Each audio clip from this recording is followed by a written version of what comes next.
Okay, so if you want to use Bootstrap, I'm going to show you what a page looks like without Bootstrap, and then once we add Bootstrap, how it changes it. It's not going to change much. The point is Bootstrap is to use all the components that they provide you. So I don't know why I opened git bash. I just need to open with code. Okay, and we'll say index.html exclamation tab.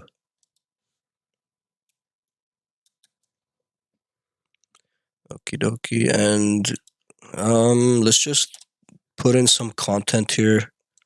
Like I'll throw in a header. I'll say header, throw in a nav in there. This is one of the things I want you to have in your current project. And an unordered list for our buttons.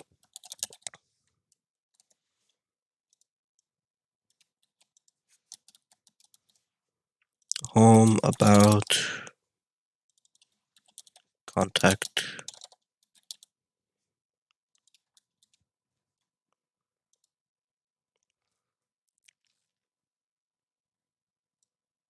Actually, sorry.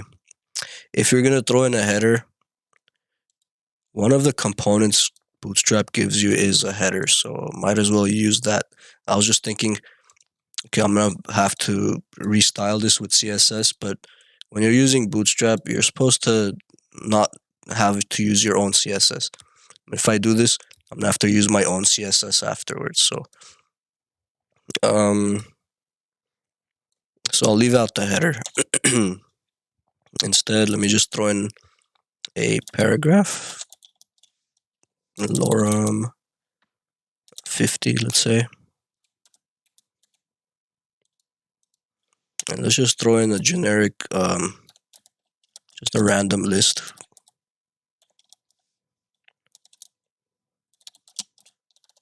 List item 1.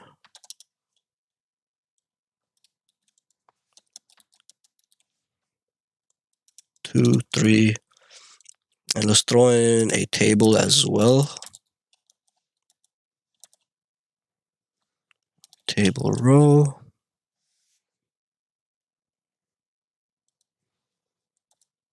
Let's give it a table header.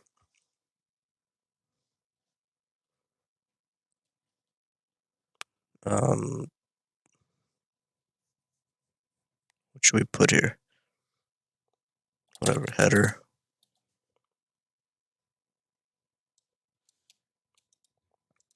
And let's put a couple more headers. Remember, TH stands for table header. If you're gonna have like a table and that table has, the top row is supposed to be in bold or whatever because it's the header for that row. Underneath it is some data. Then you use a TH. And then for regular table rows, you put table data TD.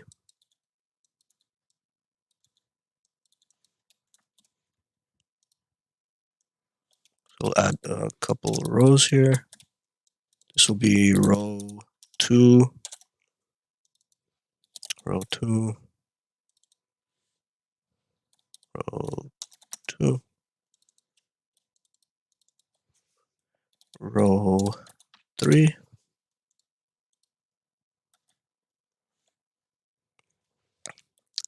column 1,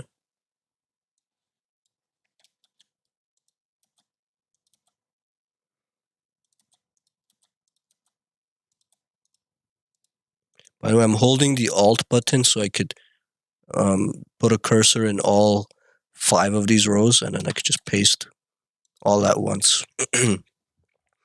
It's column 1, 2, 3, column 1, 2, 3. What else should we throw in here? Let's throw in a form with some buttons so we can see what those look like with Bootstrap. So here's our form. Let's pretend it's like a contact form. So I will put an input type equals text.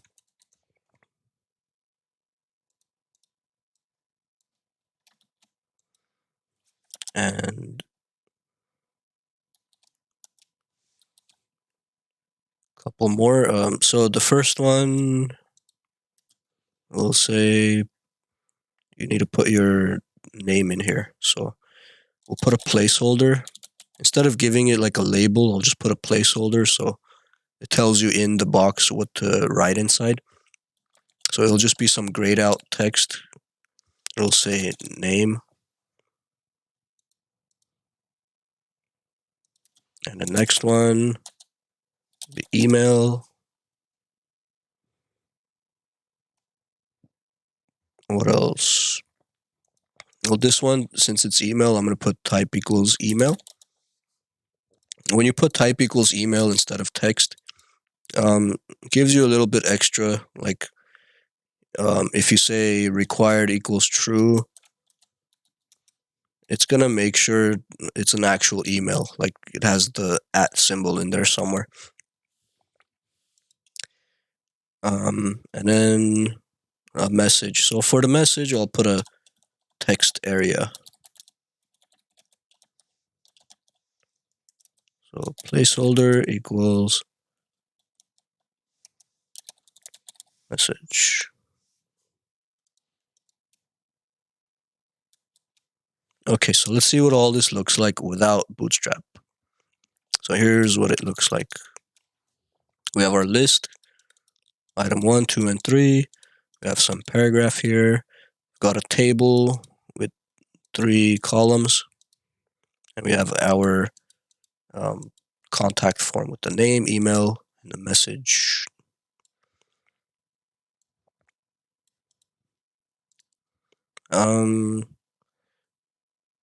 Let's make this a little bit.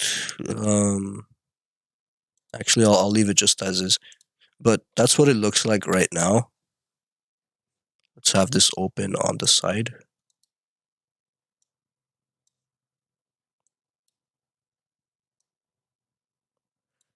And look what happens once we hook up Bootstrap. We first of all, if you want to use Bootstrap, you could do it a few different ways. You could actually download it and include it in here and then link to it. Or you could just link to Bootstrap using one of these links that they give you. So this is why there's this installation, JS deliver, Bootstrap icons.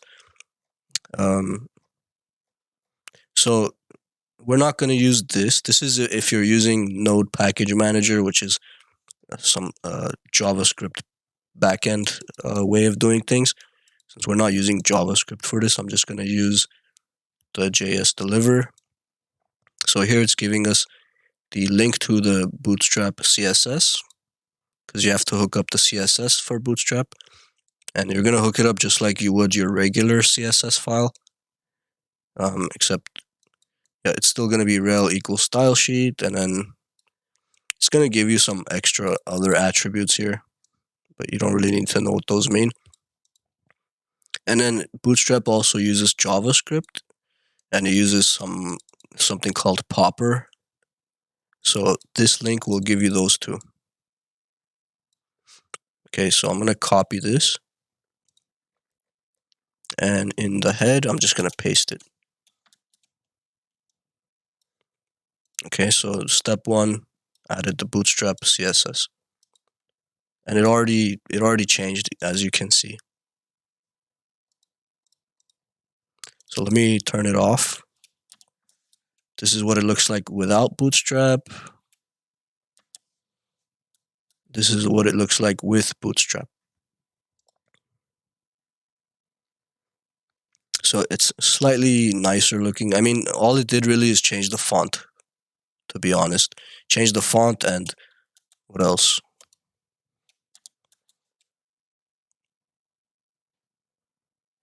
the form inputs look a little bit different. Here they have like this black outline and no extra padding. I think here they have a little bit more padding, and I don't know, it looks different somehow. Okay. But so far it's just a font. Okay, that's the first step. When you use Bootstrap, it'll change the font, make things look a little bit nicer that way. I still need to include the JavaScript stuff. The reason why it's already working is because I already have the CSS hooked up. So when you hook up the CSS, it's going to change the look already. The rest of this JavaScript stuff is in case you want to throw in some like slideshows or special drop downs or things called modals, like little button you click that pops up a window. Those things require JavaScript, so that's what these are for. So to use it, you gotta include that. Anytime you're throwing in JavaScript in your page, you could put it literally anywhere on the page, but you want your JavaScript to load after the content. That way your page loads quicker. So it's a good idea to put it at the end before the closing body tag. Or you could just throw in like an attribute called defer, which will means basically it'll load the JavaScript at the end. Or you can just put it at the end like this. So I'll put it at the end. You can see it's not going to look any different yet.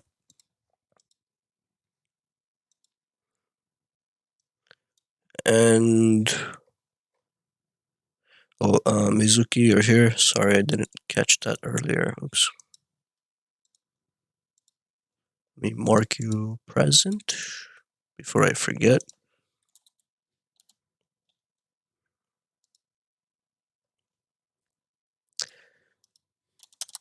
Gotcha. Okay. All right, so let's look at what Bootstrap can do for you. Okay, so you can look at the examples.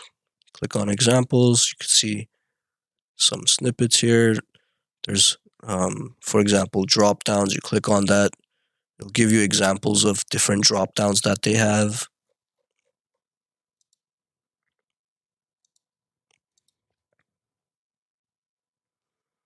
Modal is what I was just talking about, like a button that like pops up, grays out the background. These don't really interact though. But we have a table, so let's look at examples of their tables, what we can do with them. So it's better if I go to docs and then try to find where tables would be. So probably, let's see, maybe under layout, breakpoints, containers, grid, columns, no.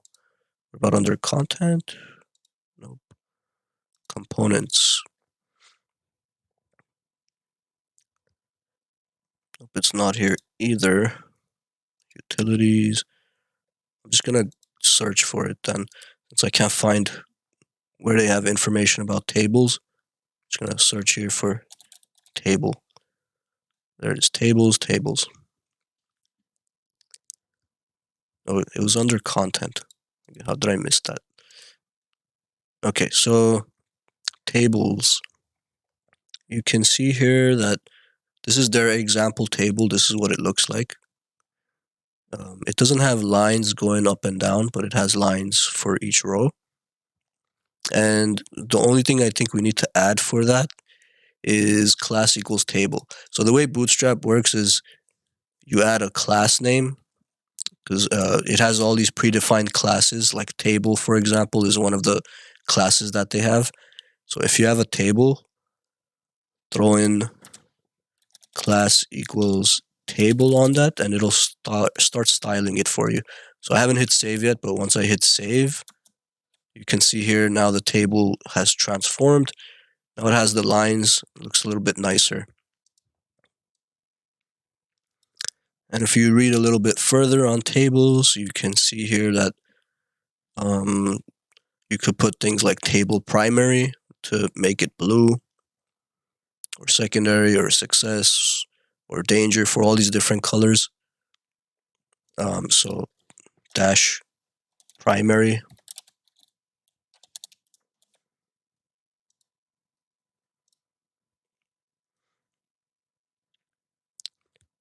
Oh,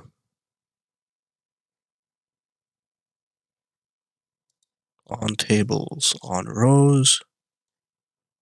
Why didn't it change? I think I have to add it after table. So class equals table, and then also table primary. There we go. So now it's a blue table.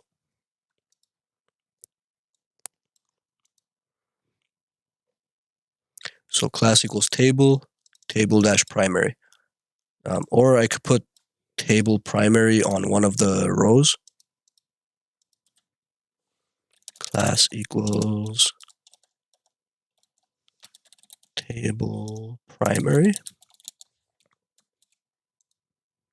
And that just makes that first row blue. You can also do things like alternating colors if you put table striped. So let's take this out. And let's add after table, table dash striped. Save that. And it gives you a striped table. So we have like a light gray background, white, light gray background, and next one will be white. So it just gives you alternating row colors if you put table dash striped. Okay, how about the list? We skipped that one. What can we do with lists?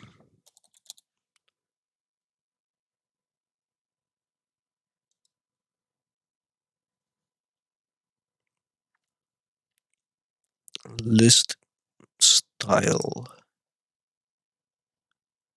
Class equals list.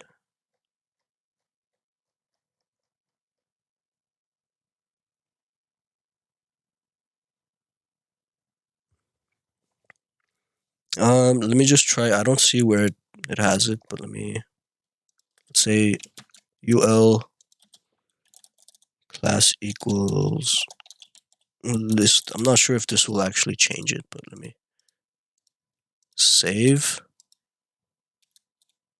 Oops. I don't think that did anything. Class equals list does not really change it. Probably some other classes in here. List inline, list dash inline. If you quickly want to create a list that's, well, all this one did is it took away my bullets. I think it took away the margin.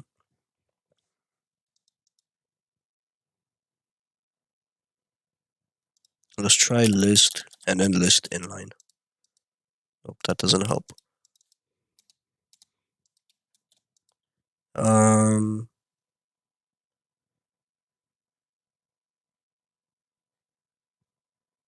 It says remove a lists bullet and apply some light margin with a combination of two classes, list inline and list inline item.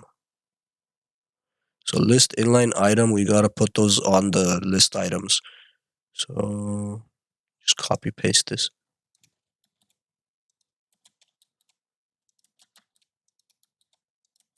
And save that.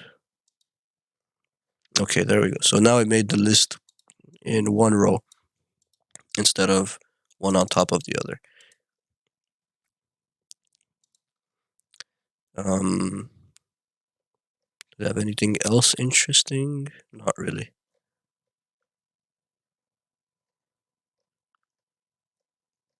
Okay, that's about it for lists.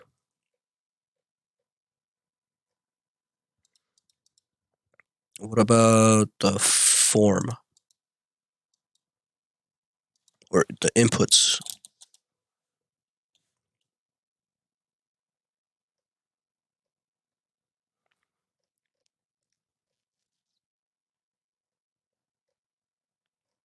Okay, so it looks like there's no class for the form specifically, but they have a lot of components you can throw in there, like a field set.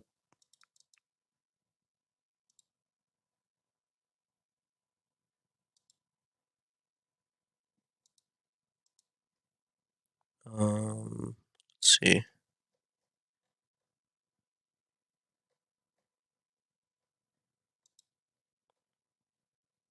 Let's try input. Input.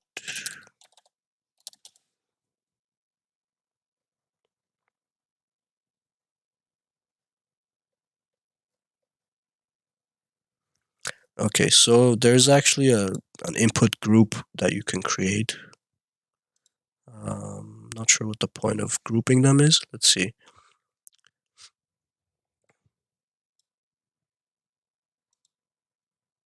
Oh, this is if you want to put them next to each other like this. So this and this are in the same group. So if you want to show, like this is supposed to be an email or something. I don't know. Why is there an at symbol there? But anyways, at, oh, okay, that's if you want to tag someone, I guess. At and then the username. And we just stick some next to each other. Let me just copy paste one of these. Throw it in the form.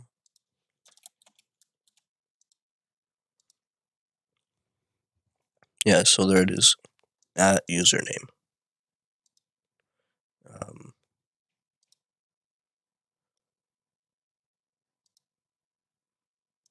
let's get rid of that.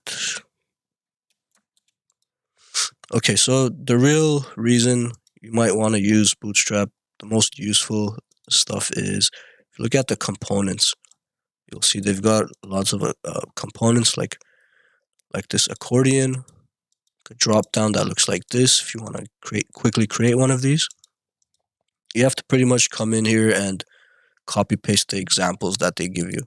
So for example, I mean, they even have a copy button. So copy that and paste it here. And then here we go. Now we have our own accordion.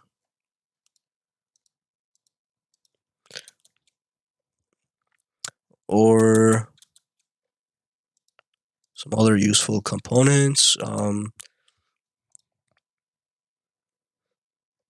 Alerts. I don't know how useful an alert is, but let me just copy this and paste it so we can see.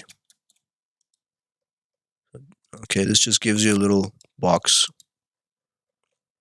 with some text in it. Okay, not that useful. What else? What's a badge?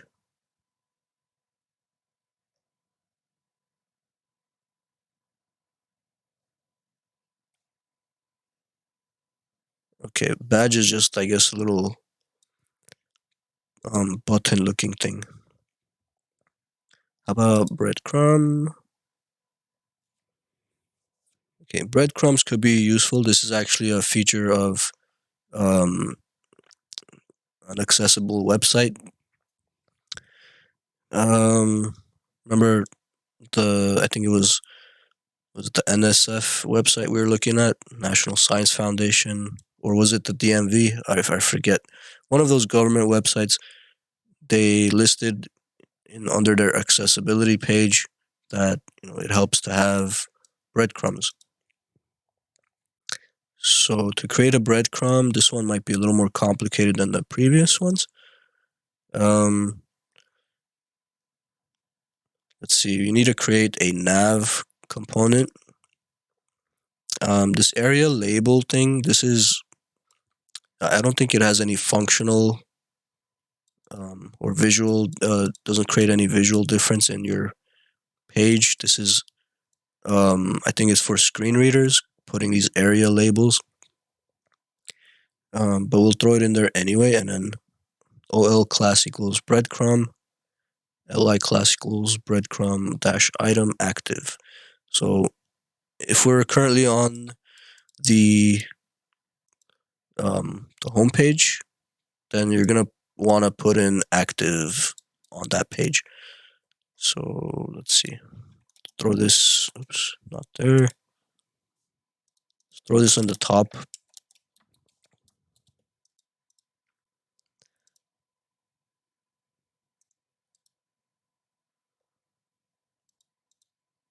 Okay, so so it's just the grayed out text that says home, but I would have to create a couple other pages. Let me just duplicate this real quick. Um, Copy, paste. Call this one rename page 2.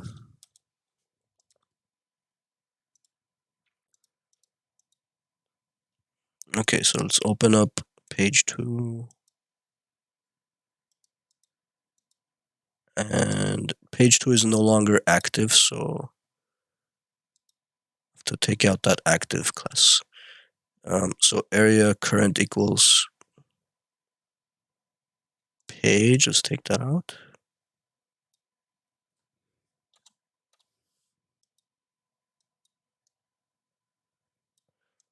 Actually, I need to look at this more.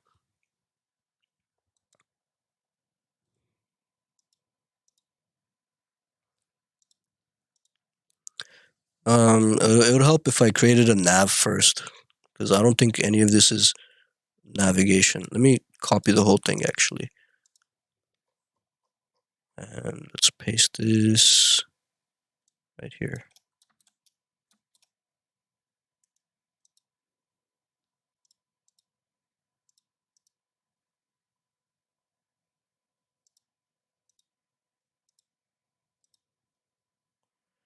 Let's also paste it on the other page.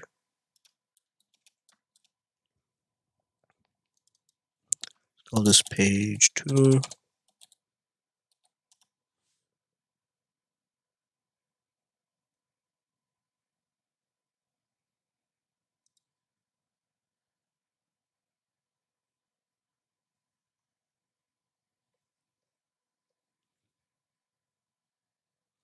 Hold on, I'm confused by this. Hold on. We have an ordered list, class breadcrumb item active. So, but why is there also one that says item active on this page? Or I don't know. This makes no sense.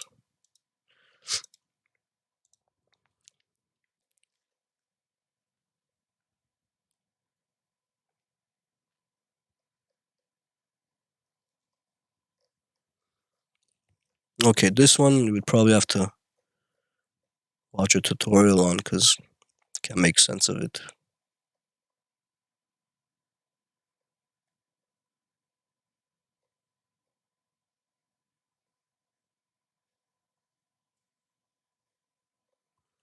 It says use an ordered or unordered list with linked list items to create a minimally styled breadcrumb.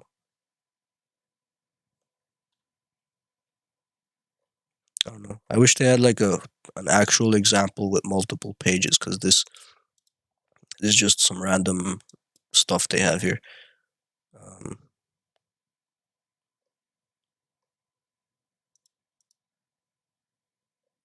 yeah, and the rest of the example is just customizing what it looks like. Instead of a forward slash, they put a little arrow.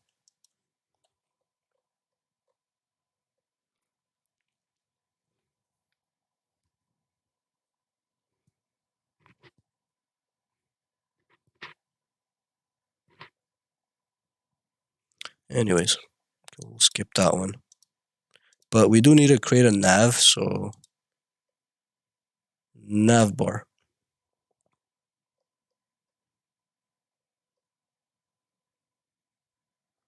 Yeah, so if you want to create a navigation bar with Bootstrap, you could copy one of these examples. So this one has a nav bar with a drop down in it and a search bar, but we don't really need that. We could scroll down, see other examples. Okay, here's a more simple one, just home, features, pricing, and then one disabled button just to show you that you could throw in something there and disable it just by throwing disabled attribute on it.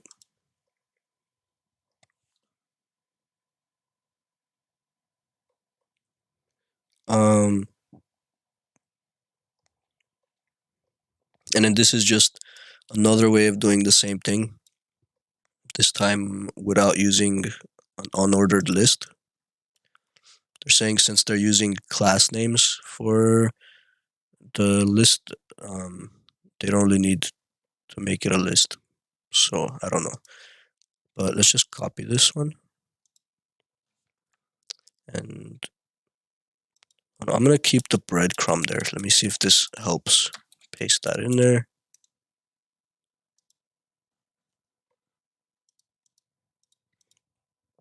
Anyways, that's our navigation. And they're not really leading to anywhere, but let's make this first one go to index.html. The second one will go to page 2.html. And let's get rid of this disabled last one. Oh.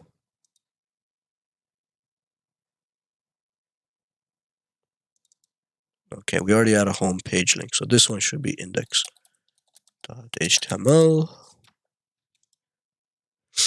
And this one we'll get rid of. And since I'm on page 2, I think it would make sense to move this area current. I don't know why it says area current equals page. Like, is there something significant about the word page? I have no idea. But I'm going to cut that out. There's also active.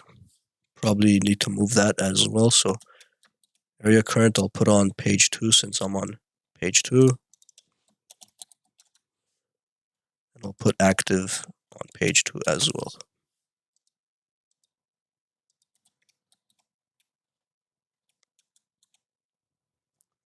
And then on this page, we need the whole navigation. I'm just going to copy it. Paste it here. And then this one, active and area current, I'll move that to home page. And see what this looks like.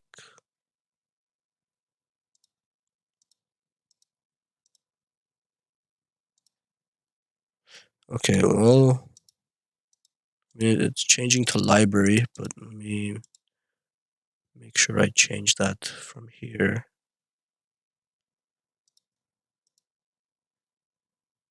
Where does it say library? Library. Oh, this should say page 2.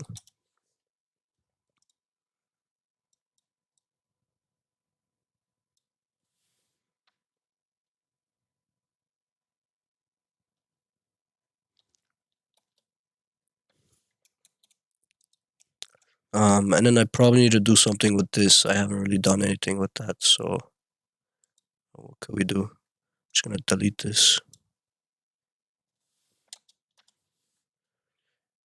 If I'm on page 2, then area current equals page. We'll leave it there, and active as well. Oh, and active is a class, so I should put that here as one of the class names. I thought it was an attribute. Okay, it's a class, so put that there. And at this point, I don't know if this is necessary to have these here. Let's see.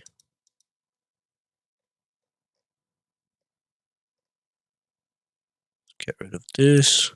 Doing the same thing for the other page. I'm just deleting that extra list item, and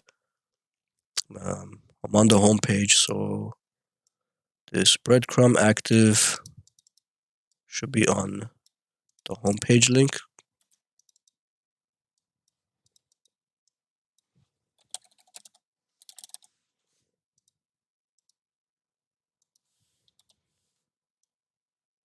Probably this too. I don't know what this area current does, but again, as far as I know, area labels, this is like an accessibility thing for screen readers.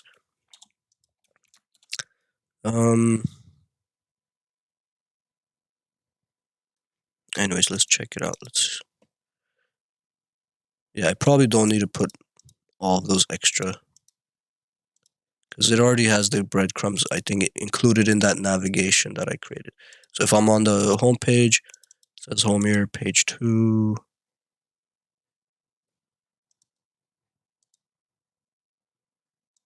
Probably need to create more pages to see the real difference, but let's get rid of these.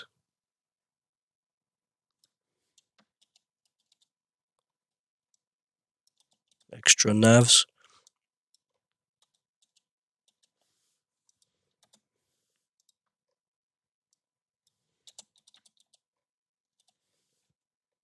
We just have one nav, and get rid of this one too.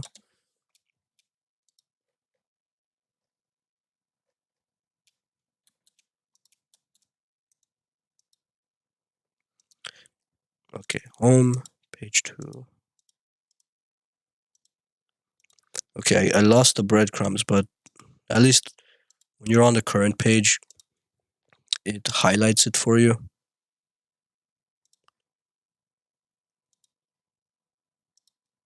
If I'm on page 2, it gets highlighted. The home doesn't, though. Let me see why not.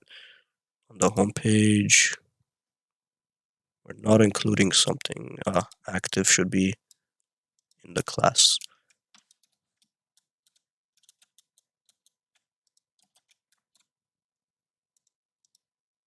Okay, there we go. That works.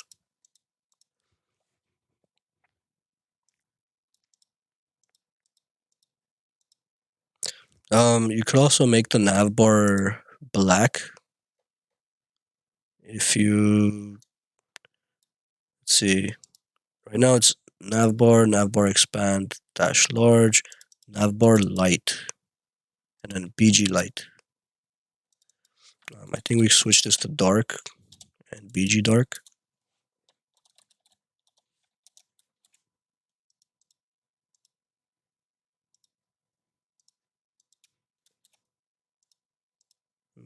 I guess it's not dark, it's,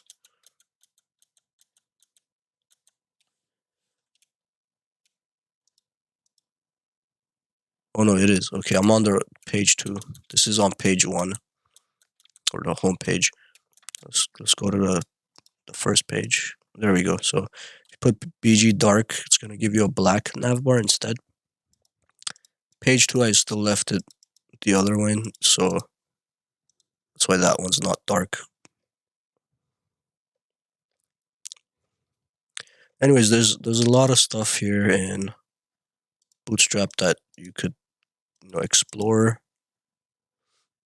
Again, most of it is just copy pasting and then modifying a couple things to fit your needs. But this gives you the ability to create things that would otherwise require JavaScript.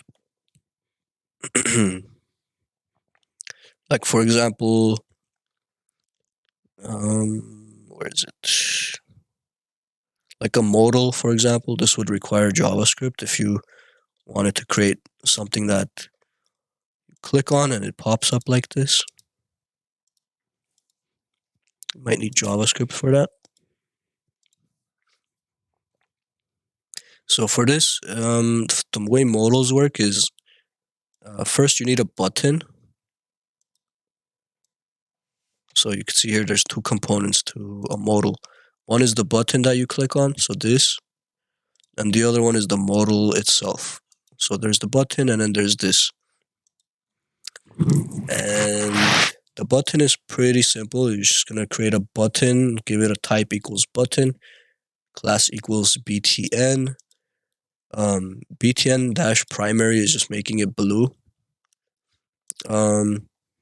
You also need this data dash bs dash toggle equals modal. That's so it knows that it's targeting a modal, and then data dash bs dash target equals static backdrop. You can see this is an ID, it's hashtag static backdrop. That has to refer to the actual modal. So this is the actual modal, and it has an ID of static backdrop. So that's how it knows when you click this, it's gonna open this. Because the data dash bs dash target matches the ID of this one.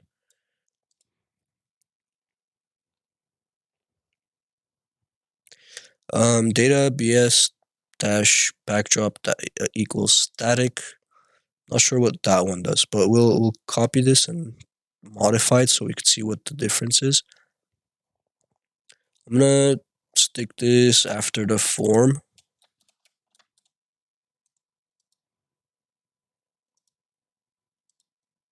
Okay, so here's an empty modal that it's giving us, but there's the button.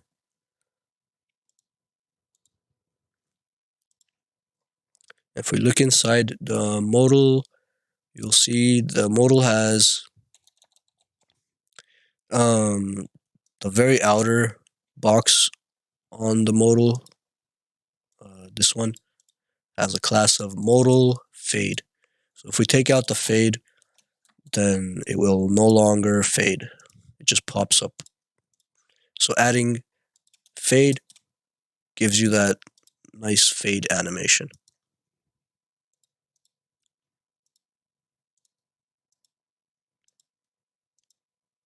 Cool.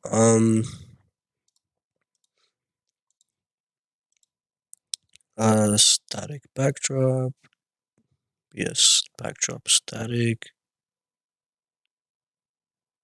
This one I wasn't sure what it does, but if I delete it, I don't think it's even gonna make a difference. Yeah. So since it doesn't make a difference, I'm just gonna assume that's some sort of screen reader thing, again for accessibility. So I'll leave it there. Data BS keyboard equals false. Again, it looks like something for accessibility. Something to do with keyboards, but I don't know exactly what that does.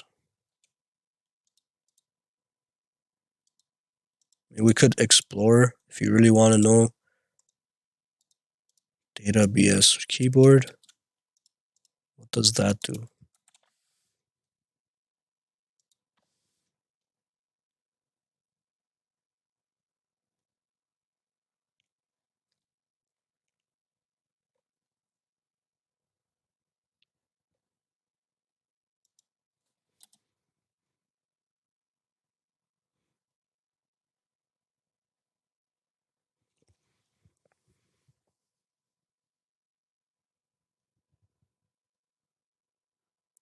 I don't see it here though. It's not coming up. Probably have to Google that one.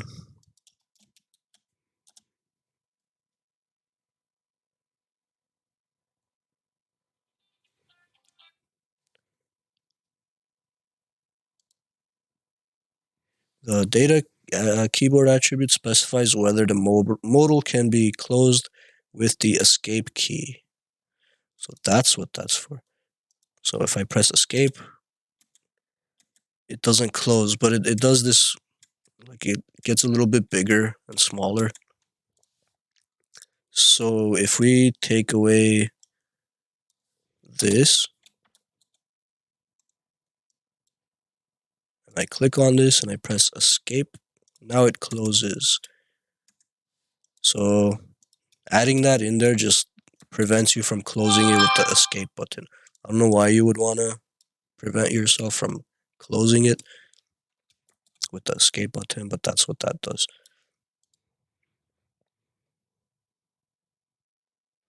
Tab index. Tab index is the the order that you can tab through to something by pressing the tab button. Like when you press tab, it goes to like different selectable elements. So -1 just makes it so you can't tab to the modal itself. But anyways, besides the outermost div tag here with these attributes, there's an inner one here that's called modal dialog. Div class equals modal dialog. And inside that, there's modal content. And inside modal content, there's a modal header. So you could have a header on your modals. That's why when I open this, you can see there's 3 rows here. The top one is the header, there's the body, and then there's the footer. So the title right now, what does it have inside? It just says modal title, but it also has a button in there for closing the modal. There's that button for closing it.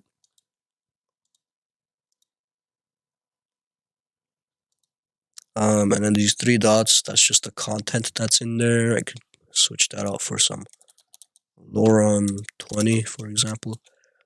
Doesn't have to be text, by the way. You could put anything in here. You could put a picture too.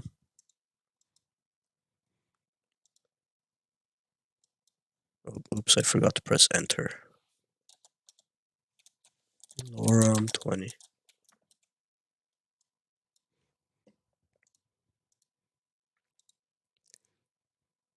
Right, and then we also have the footer, which has a couple more buttons in there. So the footer, modal footer, type equals button. So there's a button in there. The text that says close, and then another button says understood.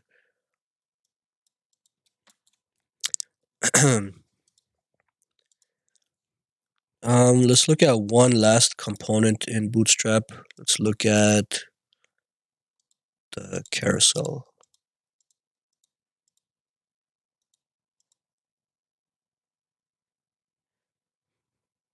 Here it is, carousel. So this is a carousel. What's this first example? Doesn't look like it does anything. Let's look at the second example. This one has buttons to slide to the next one. So right now there's just text in here, but you could put pictures and have a slideshow with buttons. You could have one with indicators, these little indicators. You could include captions as well. And you could have it crossfade instead of slide.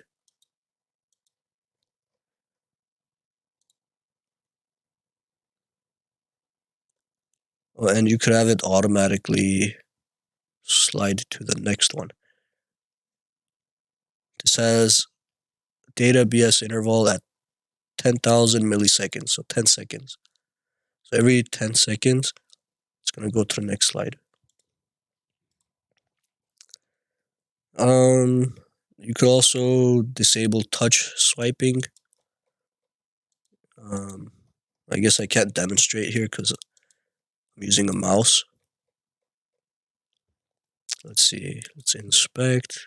Let's click on this button so it thinks we're on a phone.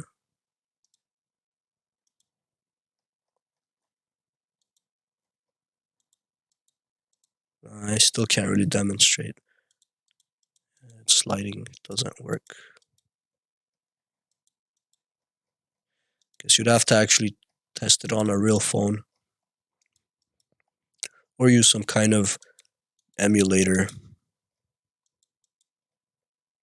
But this is not a realistic enough emulator, I guess.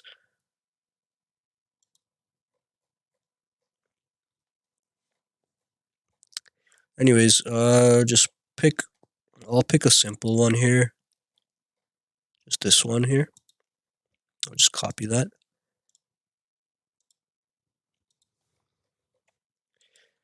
Remember, as long as you've hooked up the JavaScript and the CSS up here, you just need to copy paste whatever you want to throw in here. Paste that in there.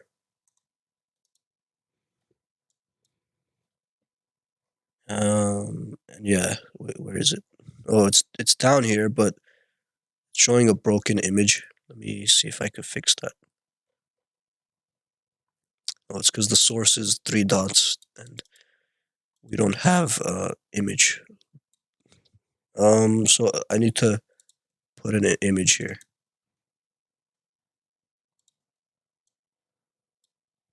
Let's throw this one in here. Let's see if I have more pictures.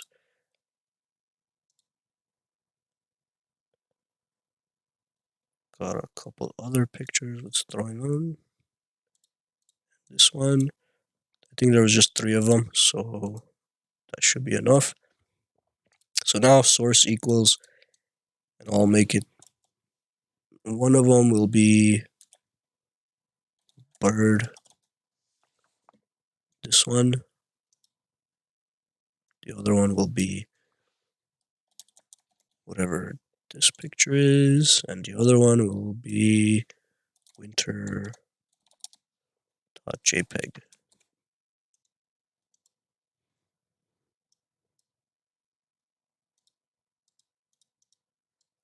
Okay, there we go. So now we have our slideshow. The images are kind of huge though. I don't know if it's like that by default. But yeah, we have our button here we could click on to go to the next slide. To make it smaller, let's see.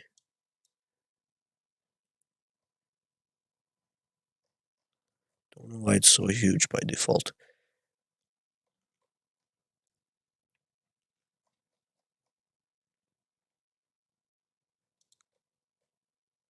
Okay, so I think this is where my carousel starts.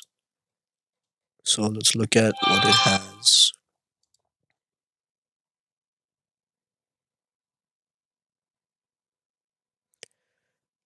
W-100. I'm not sure what that means. But it could mean width. I don't know. But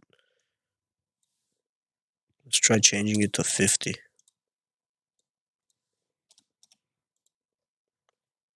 Save that. Yep, I was right. Now it's 50% instead of 100%. But our button is still here. So maybe a better idea is, instead of changing that W100 to make the image smaller, make the actual div smaller. So this has a class of carousel. Now, again, you're supposed to avoid using your own CSS. So I'm not sure if they have a better way of doing this.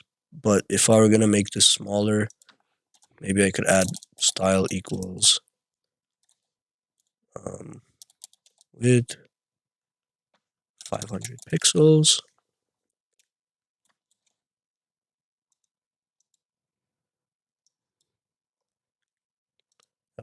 Yeah, so that made it smaller. That's probably the best way to do it. And then to center it, I'll just add margin auto, margin auto. Don't forget our semicolon. Okay, there we go. Oops, where did it go? There it is. Okay. So I just shrunk it down by making the entire container for the modal smaller.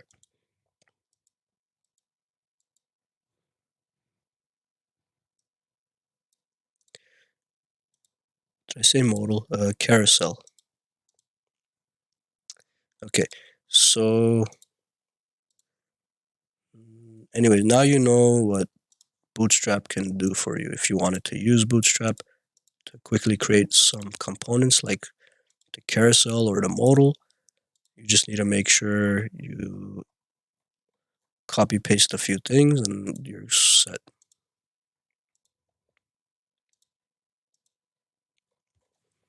Again, getbootstrap.com. If you click on getting started, introduction, it'll tell you quick start, copy paste the style sheet, and then copy paste the JavaScript bundle. You could either copy this one or this one. This has both Popper and JavaScript included. This one is like a separate scripts tag for each one. Doesn't matter which one you use. So include those, and then you just go into the components and copy paste the component. Or if you're like working on a table or something, just type it in there and then see what you could do with the table.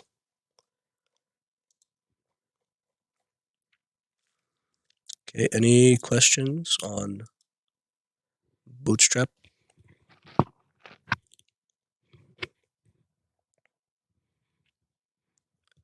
Oop, okay. Um,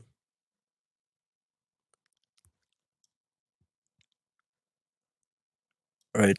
So you guys have been working on assignment 3. Some of you have, I think a couple of you turned it in already. Close this. I'm not gonna share them yet. I'll wait till more of them are turned in, but you have till this Friday. So you have lab day tomorrow, and yeah, since we didn't have class Monday, we have lab tomorrow, and then you have Thursday to work on it, and then it's due Friday.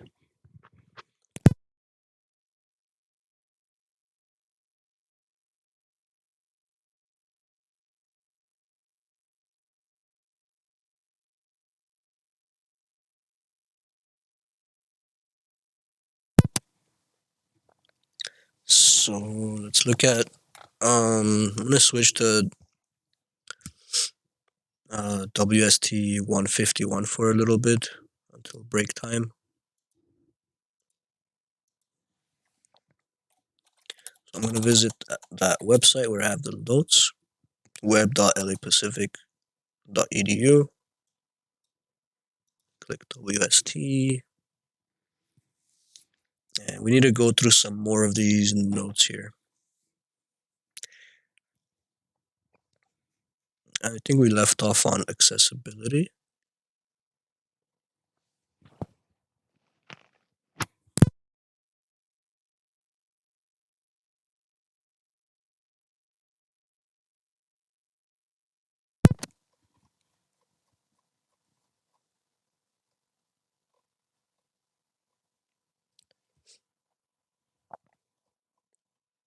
Yeah, so on the bottom of this page, I have like a bunch of semantic HTML tags.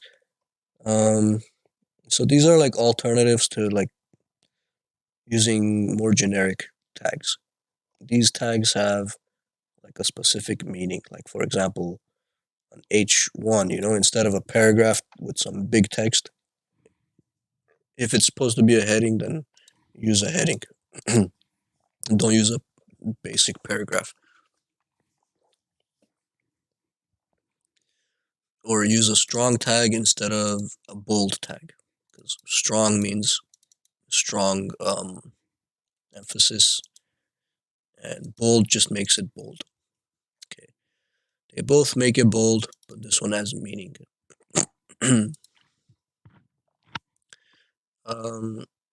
okay, we didn't get to this yet, so this is what I'll read next. Okay, so bear with me. It's gonna be a. These are always boring, so here, let me give this to you so you could read it as well.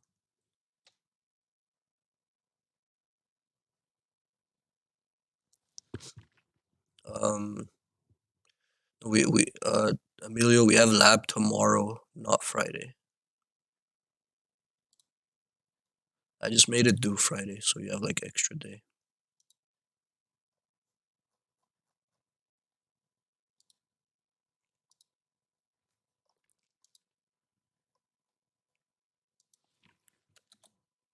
Okay, so there's the link to these notes.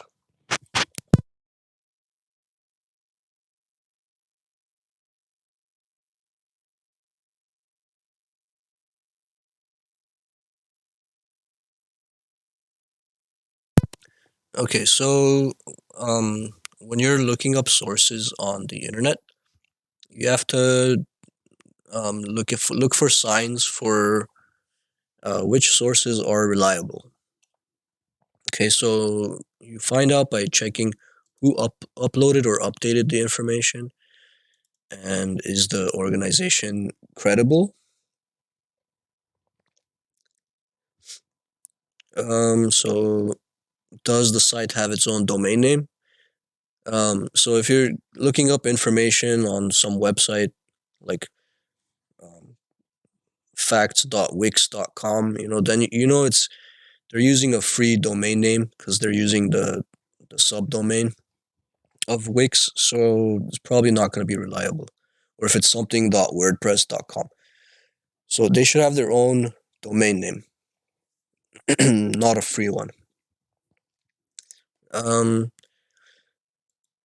Also check what type of domain name does it use, or I should say top level domain name, because this is at the end of your domain name. Like for example, this information is on lapacific.edu. So it's a .edu. So that means most likely you could trust it. If it's a .com, then maybe not.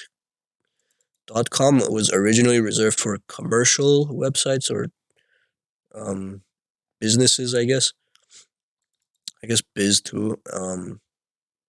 But right now there's a lot of, like, if you go to domain names,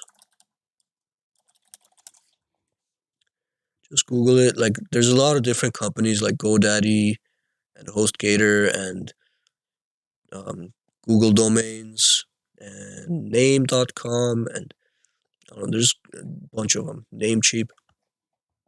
But go to any of these. Like I'll go to Google Domains and search for something like um, the best website. Get it? By the way, most common like phrases and words, they're gonna be taken. Well, at least the dot coms.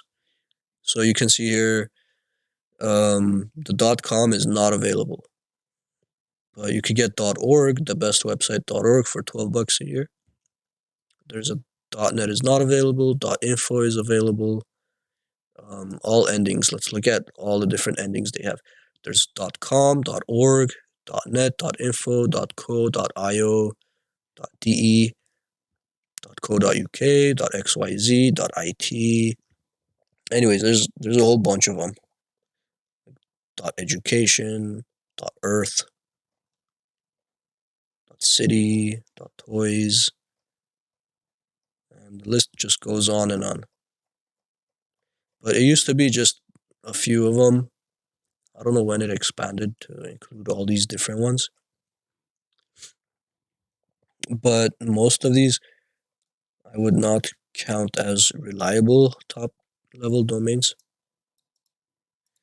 The most reliable would be .edu and .gov, I guess. If it's a government website or educational website.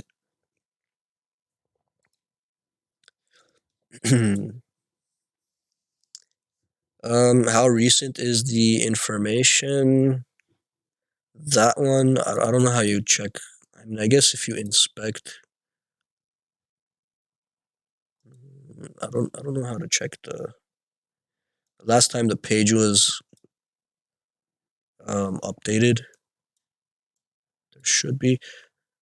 Well, sometimes people in their HTML code they throw in the date that they last updated it. In this case, I didn't put the date on this website, but um, see, check when website was updated. And this will give you 6 ways to find last updated date of a website.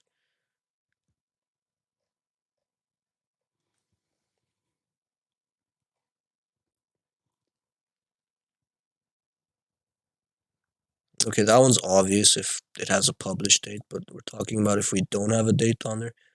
Last updated index date.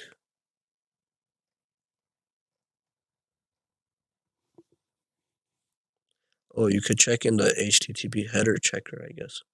Let me see if I could find that if I inspect this and click on network.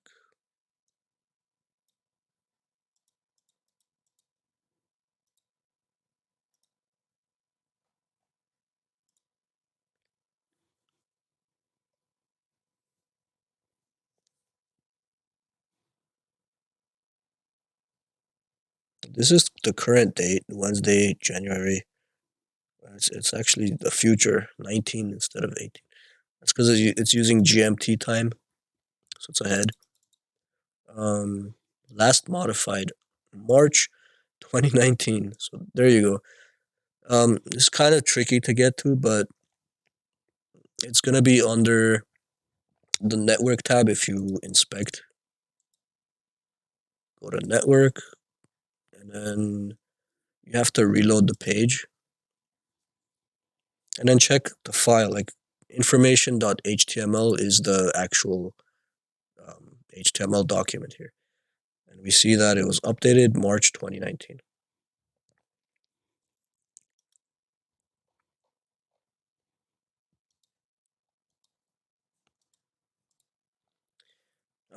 There's probably other ways, but it's probably the quickest, easiest way.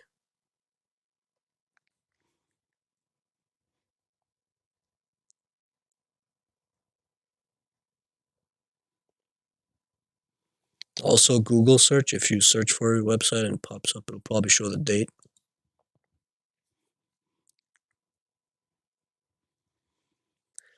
Okay, so who uploaded or updated the information? Is the organization credible? Um, does it have its own domain name? What type of domain does it use? How recent is the information? Are there links to additional resources? Is it Wikipedia?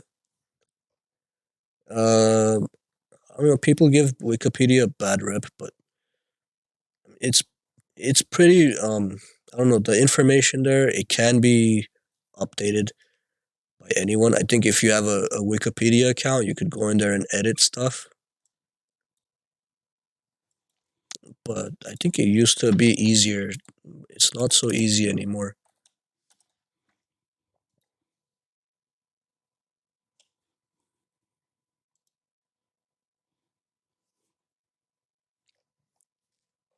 Yeah, you can see there's these edit buttons. Click edit. It says anyone can edit and every improvement helps. Thank you for helping the world discover more. We could do start editing like this. Um, that's actually weird that it makes it that easy.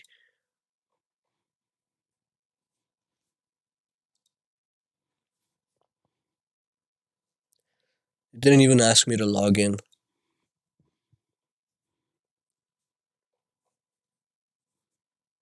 But I remember once um I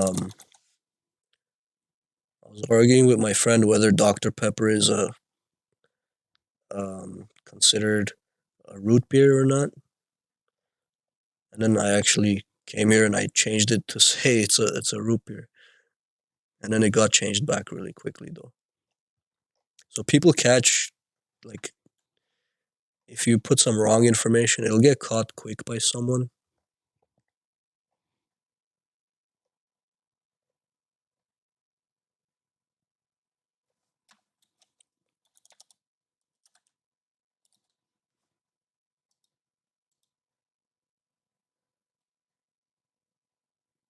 And they actually wrote it's not a root beer. So after I put it's a root beer. Um, this one, like unlike that other page, I don't see the edit button though. For some reason, I guess some pages are more restricted. You can't edit them. Some pages you can edit them more easily. And like if I click soft drink, the soft drink page, I could click edit and then edit this. But the actual Dr. Pepper page doesn't have that edit button. Anyway, so knowing that anyone can edit a Wikipedia page, you could realize that it's probably not going to be 100% reliable information.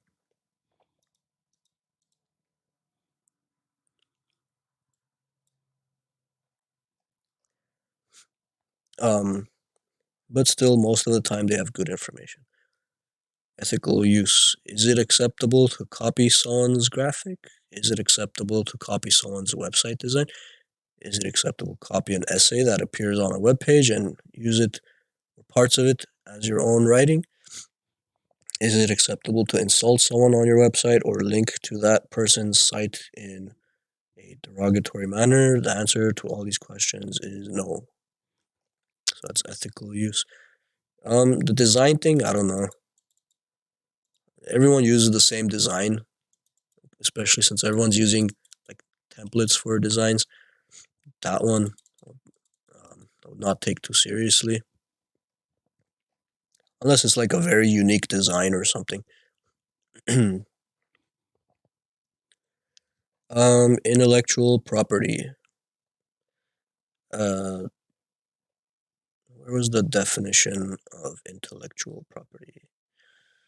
Intellectual property refers to creations of the mind, such as inventions, literary and artistic works, designs and symbols, names and images used in commerce.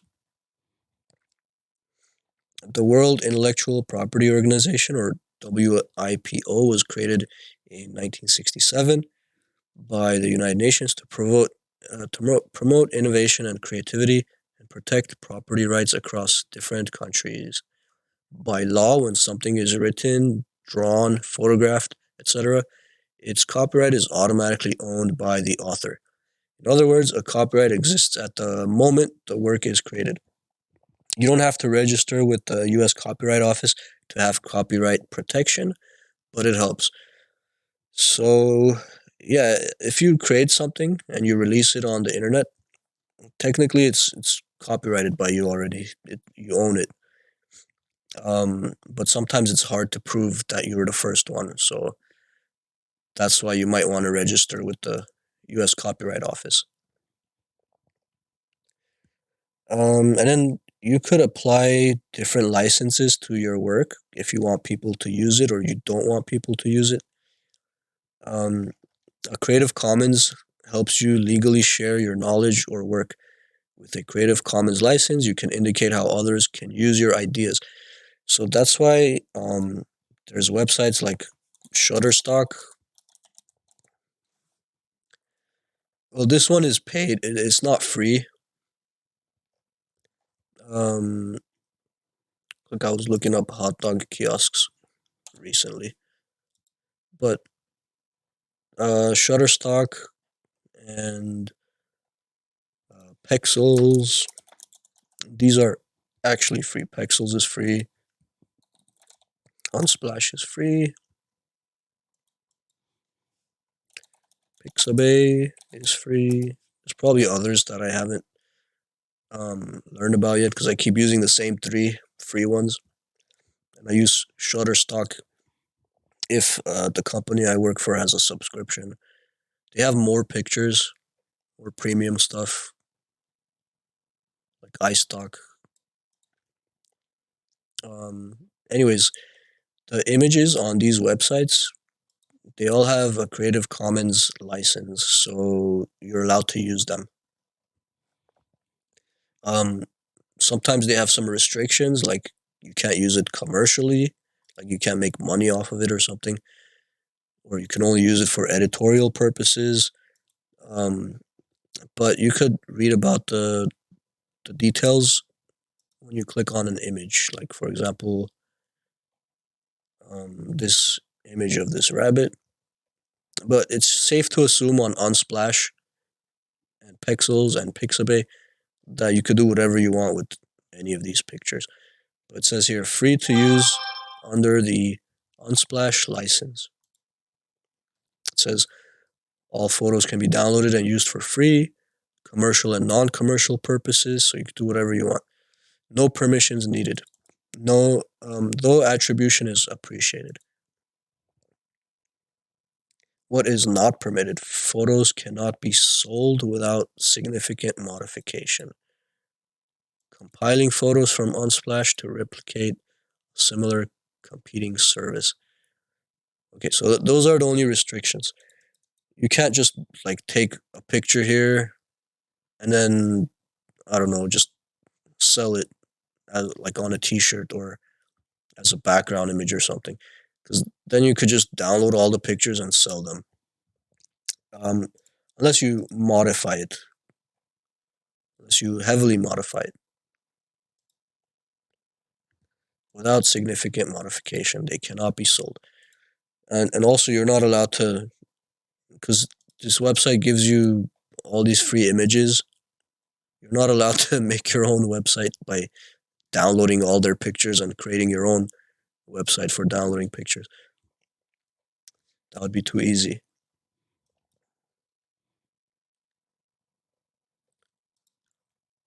And then there's public domain. Uh, so Creative Commons is when the creator gives you special permissions.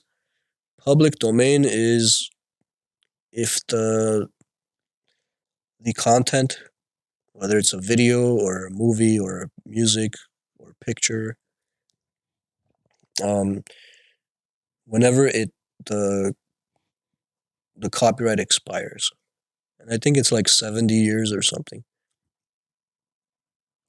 So public domain is designation for content that is not protected by any copyright law or other restriction and may be freely copied, shared, altered, and republished by anyone. The designation means essentially that the content belongs to the community at large. And I think I have a bookmark for one of these, the Internet Archive.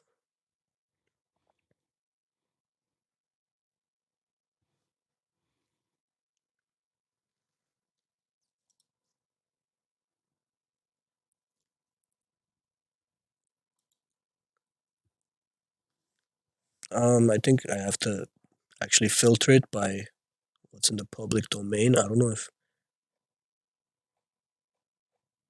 it has it here. Sci-fi horror, short format.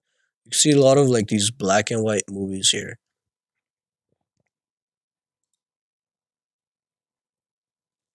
1968 usage public domain. So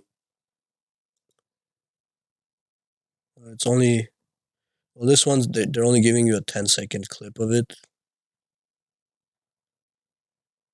I guess you have to purchase it.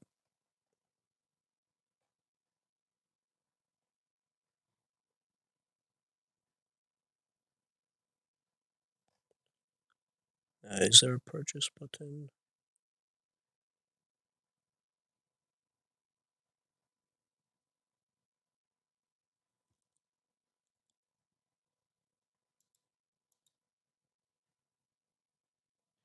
I don't know, but there's a bunch of files here that you can download. So probably download the whole movie since it's in the public domain, and you can do whatever you want with it.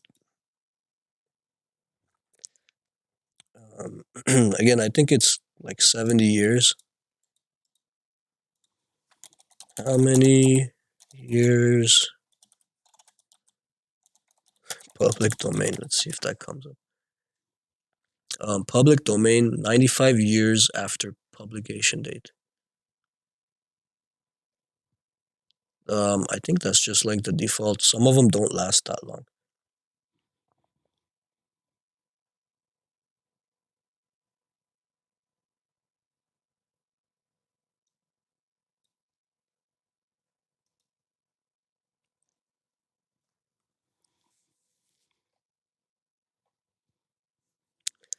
Let's see.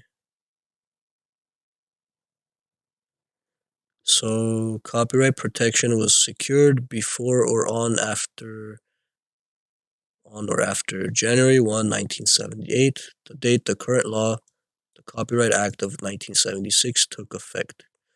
So I guess that means anything before 1976 is going to be public domain, but then from here on out, it's going to take longer for things to go into public domain. So pre 1978, you could find a lot of public domain stuff.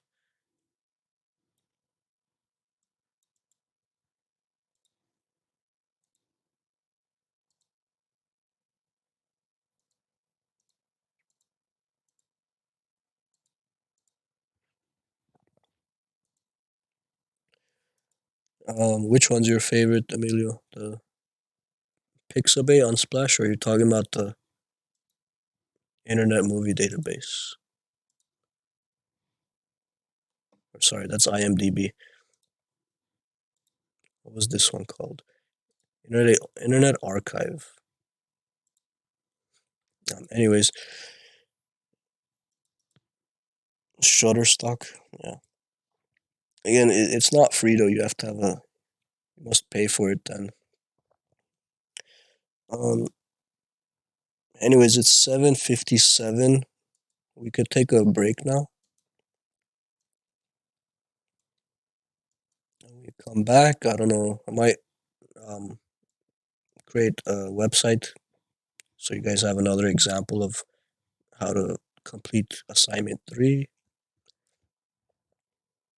So let's take a break.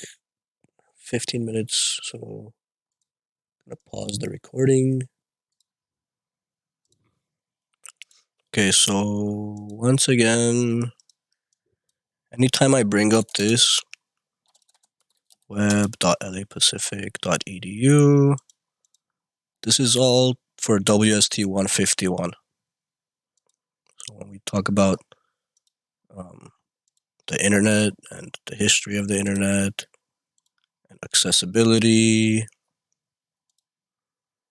and the information that we looked at today, public domain and all that, this is all 151.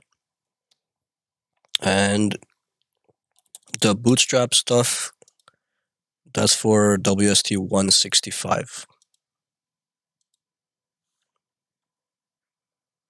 So if you're in 165, then this applies to you. Even though I didn't require it in the first assignment, but future assignment maybe I'll ask you to use this. If you're in CGD 200, you're just learning the basic HTML and CSS. So how to link a style sheet and all that, and the different elements. So I'm gonna switch to going over that third assignment that I gave you, assignment 3, where I asked you to create a website, something related to food. So I'm gonna start from scratch since I don't really have anything created yet, do I? I gotta close this so I could delete this.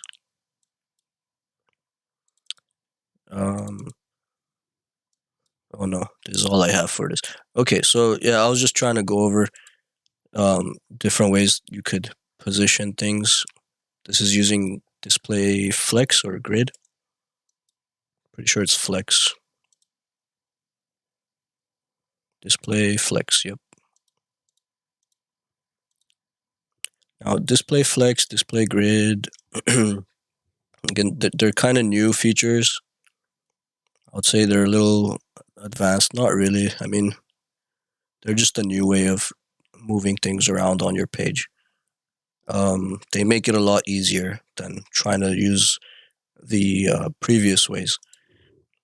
But anyways, assignment 3, just to start fresh, I'm gonna delete this and try to get a whole example of this done by the end of class. Because I didn't really do a whole full example of this site yet. But in order to do it properly, I gotta pick a theme and come up with what am I making the site about.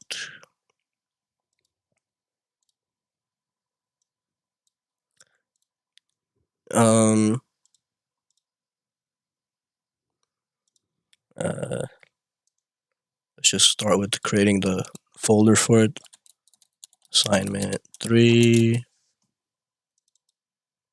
Let's open Visual Studio Code here. And let's create our index.html. And right off the bat, I'm also going to create an images folder because I know I'm going to have images in this site. I'm also going to create, make sure I'm not putting that in the images folder. I'm also going to create a styles folder for my CSS. And for our index.html, exclamation tab.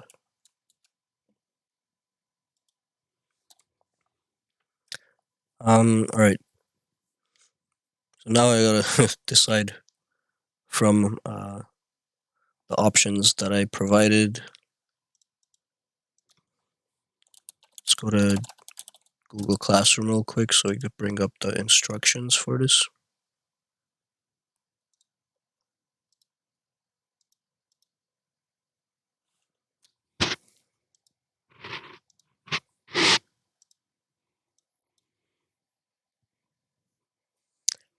So some examples of what I might want to create.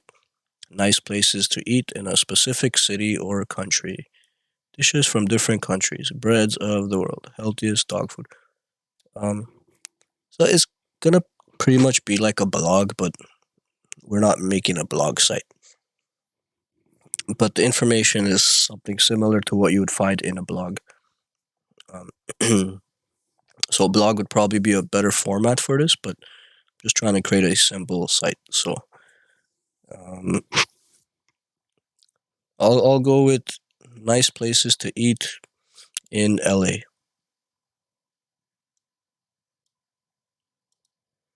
And we'll just look through Yelp for examples. Um, I'll probably pick like 5, maybe a top 5.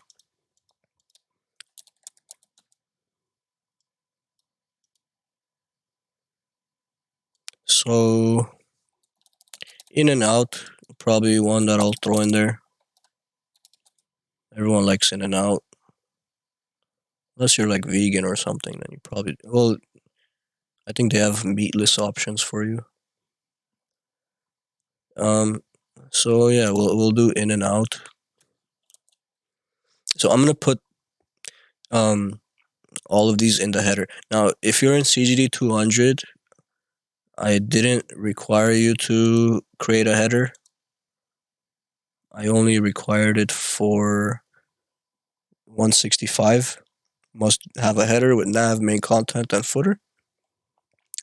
But it's probably a good idea to have a header anyway, so you could like have buttons you can click on to scroll down. So I'm gonna type in. I'm gonna have a main. We're gonna have a header, and we'll have a footer. Header, main, and footer. And inside the header, I'll have a nav. And inside the nav, I'll have an unordered list. Inside that unordered list, I'll have maybe 5 list items. Oops. So each of these list items is going to have a link inside. A href is going to be equal to the ID of a section on the page. So I'll just put a hashtag for now, and then I'll figure out what the ID is later. Well, this one's going to be In and Out, so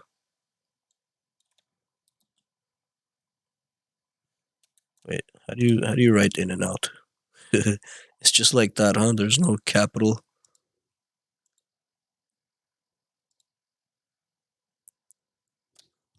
Yeah, and Masato, yeah, I could share the video after. Let's go back to, did I close Yelp? In dash n dash out.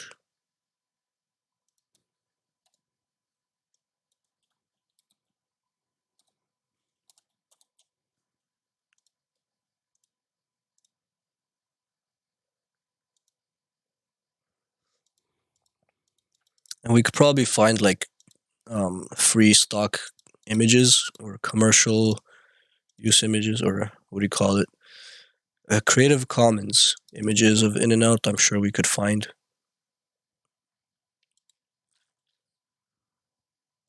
So if we're gonna include an image for In and Out, I'll try pixels.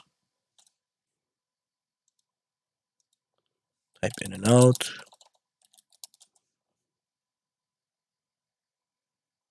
Looks like nothing available. If I type it with the dashes.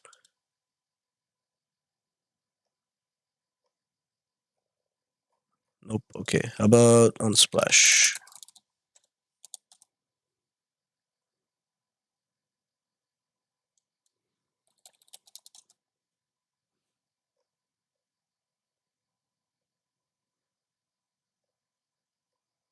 There we go.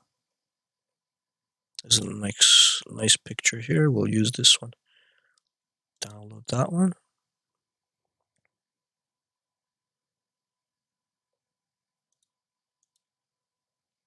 And let's move this into our images folder. Probably just stick it in through here. Images.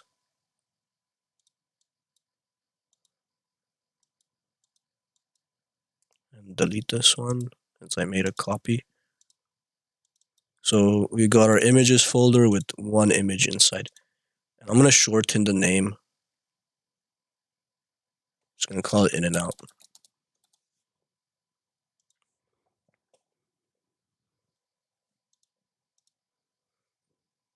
Okay, what else?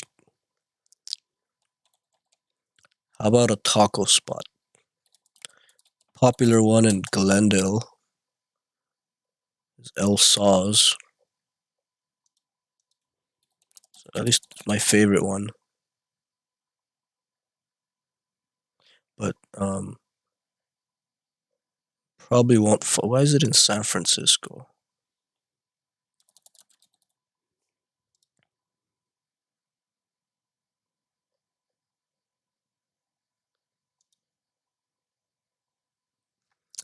This one, it's not like a popular, well-known place around the world, so probably not gonna find pictures of El Saw's on Shutterstock or any of those stock image websites. So I'll just probably grab something from Yelp.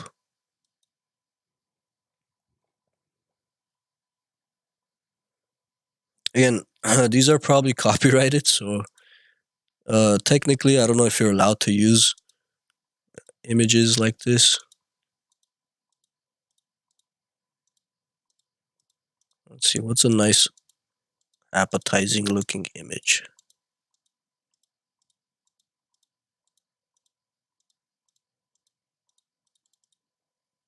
Let's go with this one.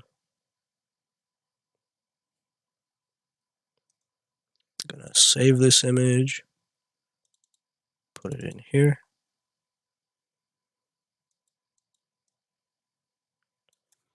El Saw's.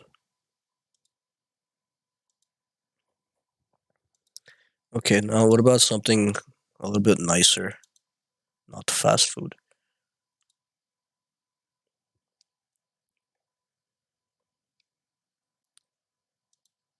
Let's just look up restaurants. And this one I'll pick randomly.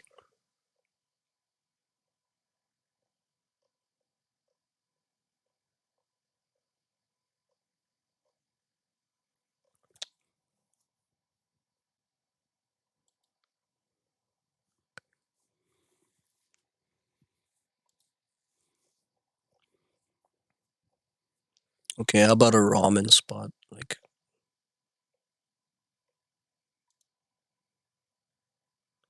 where is it? It just popped up.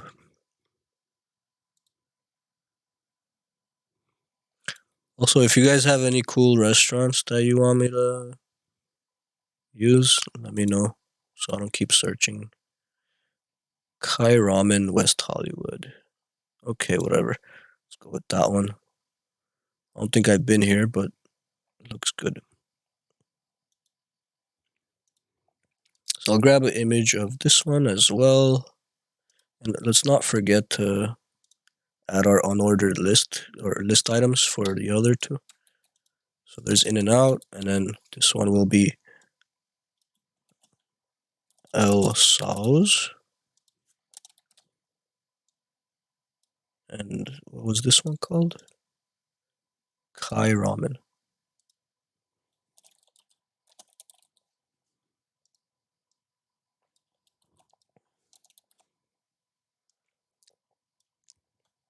And let's just throw in Dave's Hot Chicken. Be the next one. Let's grab a picture for this one before we leave.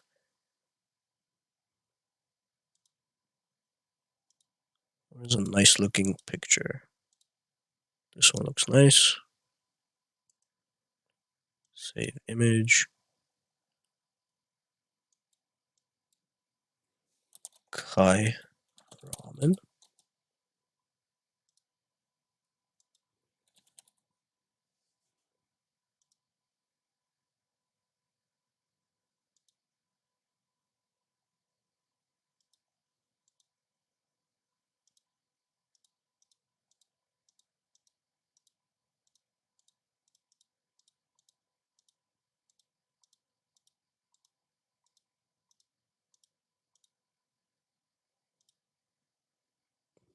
And let's go with this picture. Save image. Dave's.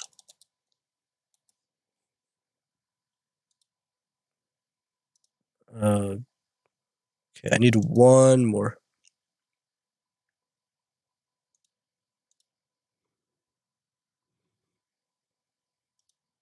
Let's pick another random one.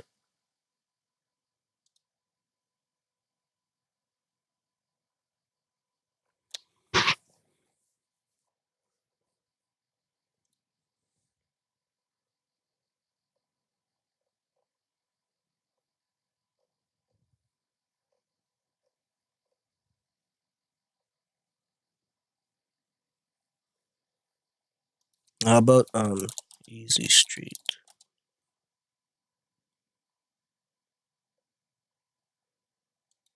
Since I know the guy that runs this stand, that's pretty good.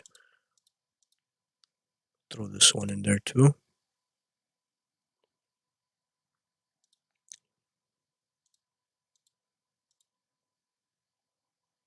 That looks good. Take that picture. Call it Easy.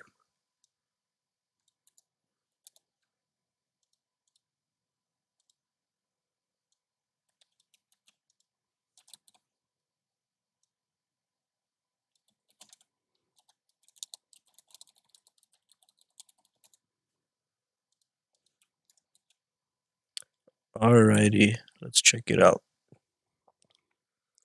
In-N-Out, El Sauce, Kai Ramen, Dave's Hot Chicken, Easy Street Burgers. Okay, so I've got my 5 picked out. I've got an image for each one. Now I gotta figure out how to lay it out. First of all, the navigation, I want it to be just in a single row. Actually, no. Yeah. Okay. Yeah, I was thinking about making it like a full page menu that you click and the whole thing opens, but no, that's extra work. And I'm trying to keep this simple, so I'll just do a single row. Now I already set up. No, I created a styles folder. I didn't set it up yet, so I'm gonna create a new file inside styles called styles.css. And we're gonna link to it. Say link type equals text slash CSS. You guys remember how to do this, right? Actually, the type I sometimes leave out because you don't really need that. It still works if you don't put type. But you definitely need rel equals style sheet.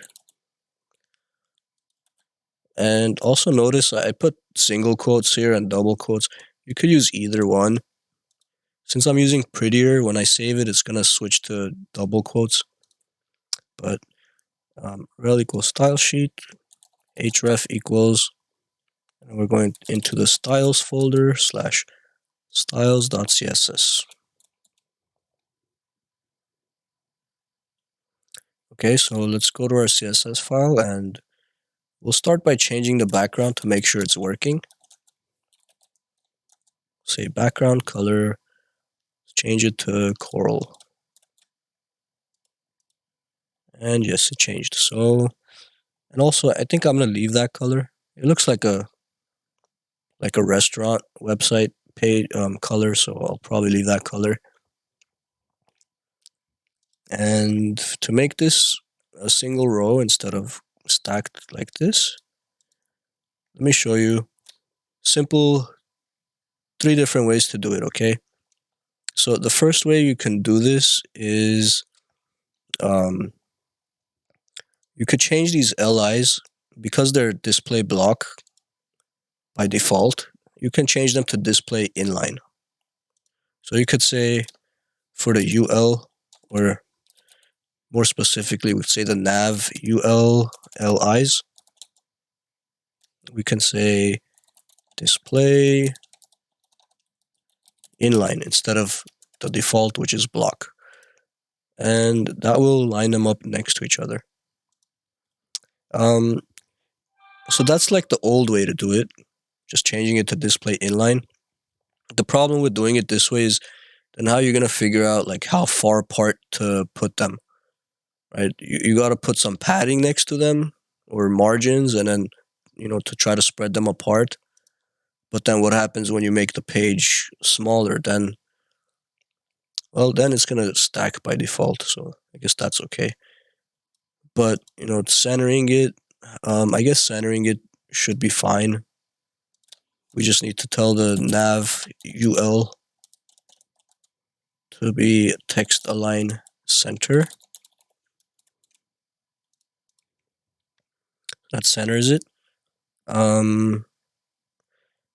We should also get rid of the underline and change the color. So you notice how it's purple. That's something you can change. By default, any link that you click on is going to be purple. If I clear my history, actually I can do this. Empty cache and reload. Oh no, that didn't do it.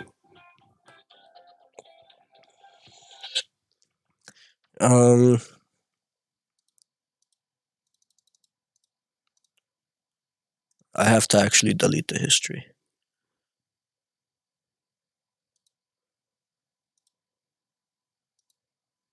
Clear.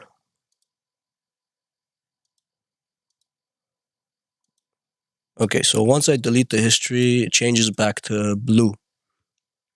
The reason why they all turn purple when I click on one of them is because they all have the same link. They're all going to a hashtag.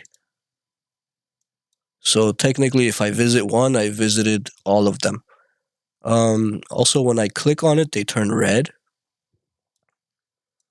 But this is something you can change through CSS. So I can say for the A's, because they are A tags, right? They're anchor tags. It's the A tag. So targeting it with A, and then I'm going to say text decoration none to get rid of the underline. That gets rid of the underline. And I'm just going to say color hashtag FFF for white. So now it's going to be white no matter what. But if I want to change how it looks when I've visited the link, I can say A colon visited. If I change this to, let's say, I don't know, what color do you want it to be after you visited it? Maybe like a really bright blue, or maybe a really bright pink. Okay, it's hard to tell, but it's pink. And then if I change the hashtags here to be different, this one will be in and out, in and out, El Saz, Kai Ramen, say Dave's, and Easy. So now that they're actually different hashtags, different destinations, we should be able to tell that they're not all going to be the same. So this one is now like a purple color, the rest are white. If I click on Dave's Hot Chicken, that one's also going to turn like a bright purple. I should make it a little bit more obvious though. Let me make it a little bit darker, like that. Okay, so now you know these have been visited because I targeted. I changed the A visited to be that color. We could also do A active. This is what color do you want it to be when you're clicking on it. We could say color crimson. So when I click on it, it turns red. Let's change that to like green actually. No, that's hard on the eyes. Let's leave it on crimson.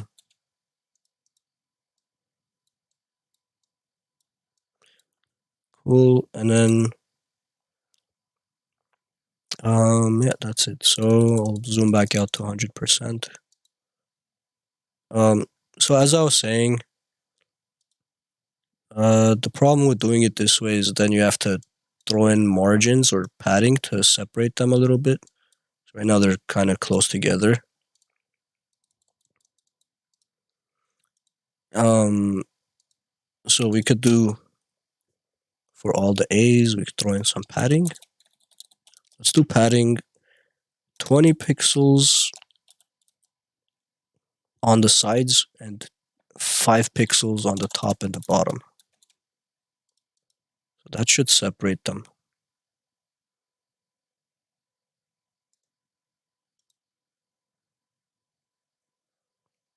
Let me double check if I put the 20 pixels in the right place. Should it be 5 pixels then 20 pixels or? Oh no, there we go. So 20 pixels on the sides, 5 pixels on top and bottom.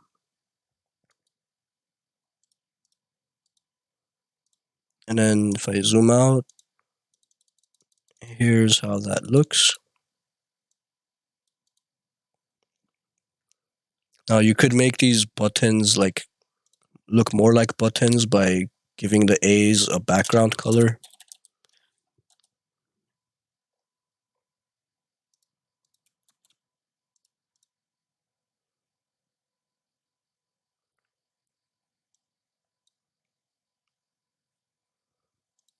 I should probably give it a different background color than the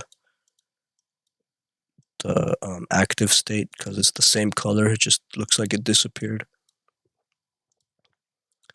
So that's one way to do it.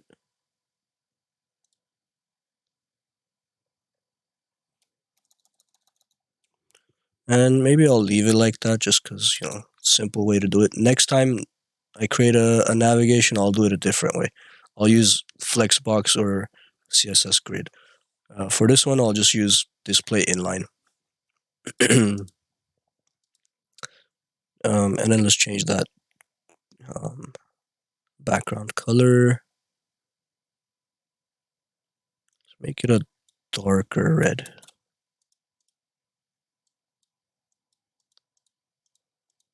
Okay. It's looking okay. One problem that you're gonna have with these is there's gonna be a little gap between each one that's impossible to get rid of. Well, I wouldn't say impossible. Let's make sure there's no margin. So I'll say margin 0. As you can see, there's still that space. So if you want to completely get rid of that space, one way I used to do it was to put a comment from the start of one list item to from the end of one list item to the start of the other one. But the problem is, since I'm using Prettier, it adds a new line, so kind of cancels the effect. I could turn off Prettier for a second, and this would work. You could like comment out the space between them to get rid of that. But yeah, remember in HTML, one space counts. So if you jump to another line, from this line to the other line, you're gonna have a little space, even if you put 0 margin. So using this method, display inline, The only way to get rid of that is to comment out the space between them. And if you're using Prettier, it's not going to let you. So I have to disable Prettier for a second so I could show you. So I'll go to File, Preferences, Settings, Text Editor, Formatting, and I'm going to turn off Format on Save. Okay, and then close that, and then save it. Cool, so I disabled the Prettier formatting every time I save, so this comment stays here. And now if we look, you can see the first two here, there's no gap between them because I commented it out. I could do the same for the others.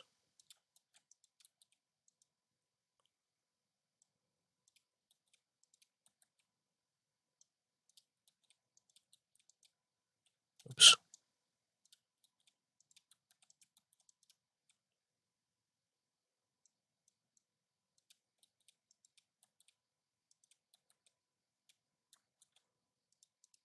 All right, so now I've got rid of all those extra spaces. But if you use CSS Grid or Flexbox, you wouldn't have to do that. But again, I'm not going to use it now. I'll use it on the next project. So there's our basic navigation.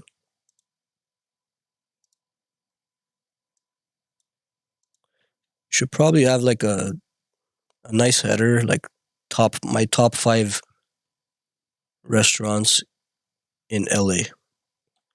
Maybe next to it or on top of it. I don't know.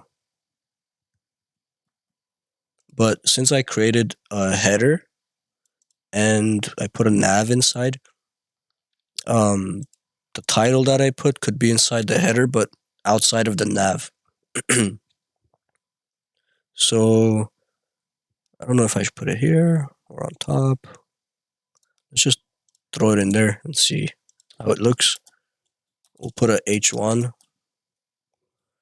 My top 5 LA restaurants. Okay, and let's probably center that. Let's give this a class equals title, just so it's easier to target. So I'm not changing every single H1 here. Say H1 or title, text align, center.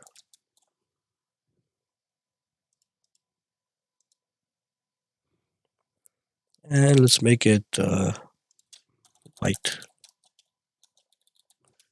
Hashtag FFF for white.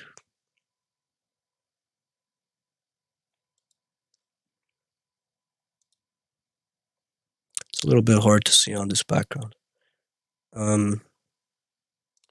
About a nice dark blue color to complement that orange.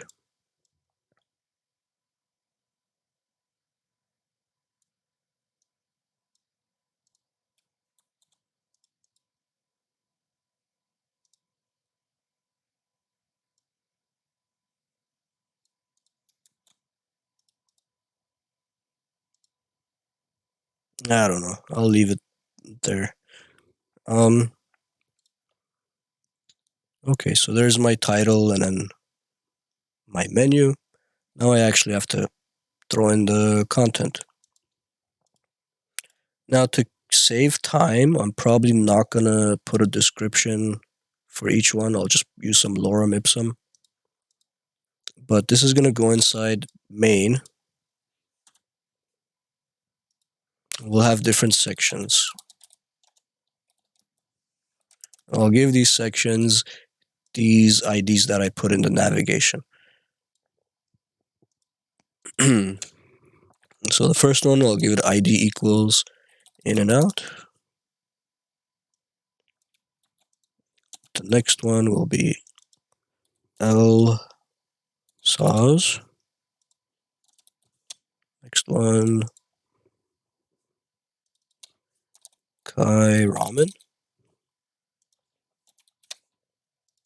And then Dave's. and easy.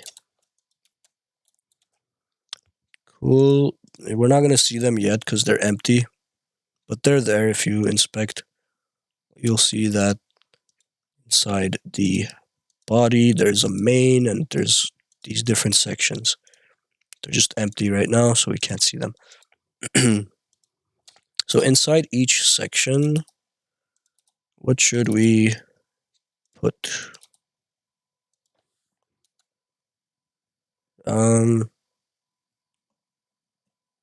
We'll have an image since I got images for them, so I'll have an image. Let's just put the first image in there already. Images slash in and out. I'm gonna figure out the first one and then I'll do the same for the others. So we'll have the image and then we'll probably have a title in there as well. The title will probably go on the top. It will be an H2 in dash n dash out. So we'll have a title, an image, and a paragraph with some text. Put lorem 40. And I'm gonna also go back to my preferences and turn on my format on save again. Oh no, if I do that, then those comments are gonna go to the next line. That's fine. I'll leave it off. I don't really need prettier right now.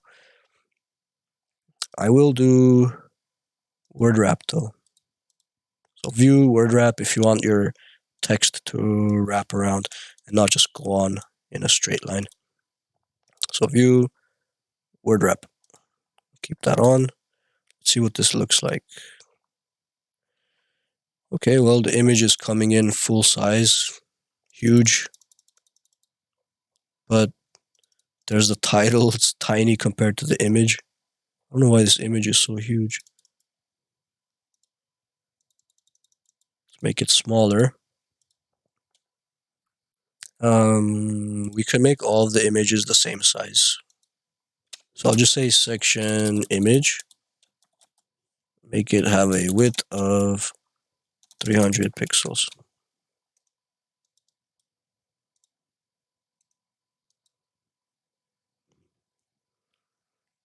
Okay, and then the text is going to be underneath, but I'd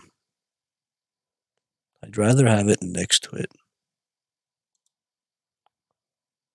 So one way we can do that is by changing the paragraph to display inline, but probably inline block, which is like a mix between block and inline.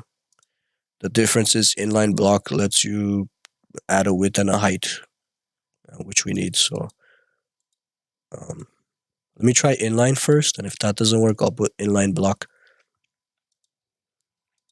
So for the section paragraph, say display inline. So same way I did the header. Okay, now it's next to the image. But it's like at the base of the image. Kind of want it to be up higher. That one is okay with display inline is kind of difficult to do that. Let me see if I could figure it out though. I'm gonna try a vertical align. I forgot if I'm supposed to put vertical align on the image or the paragraph. Nope, that didn't do anything, so let's put it on the image.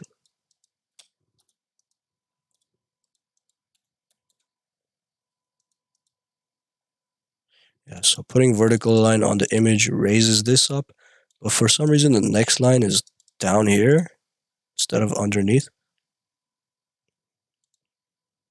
So what if I change this to inline block.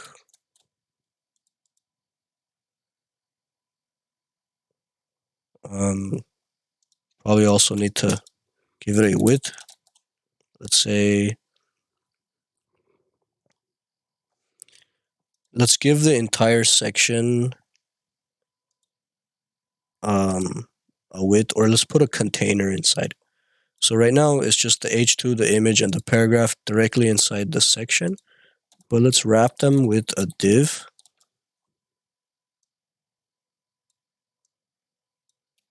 The only reason I'm doing this is so I could make this div like a little bit smaller. Let's give it a class equals, let's call it container.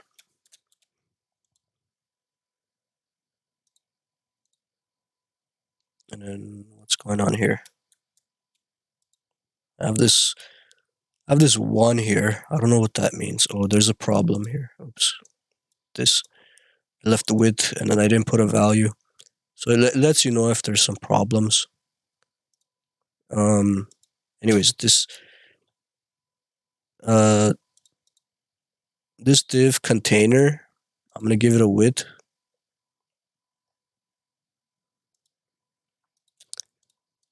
So section dot container. Let's give that a width of like 500 pixels.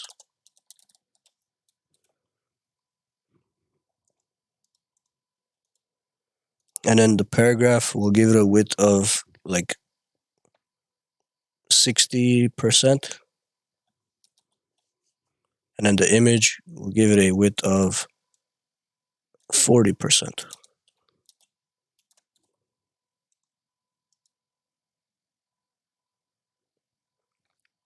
Okay, almost there, but since there's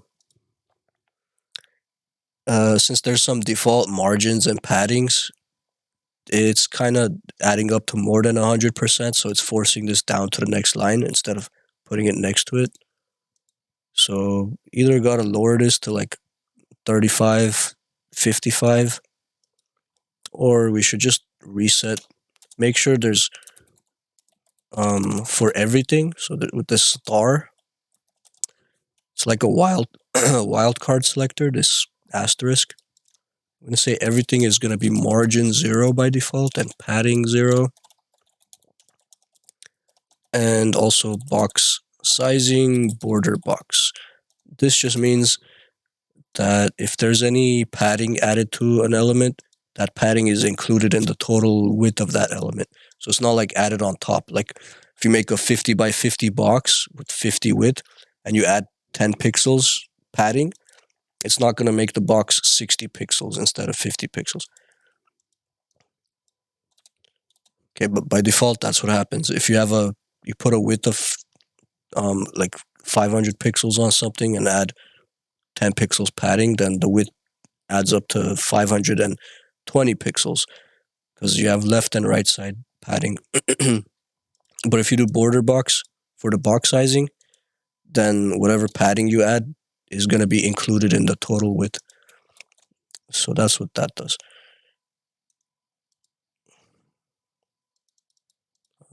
So it did get rid of the padding on the side. Now it's touching the side, but still not going next to each other.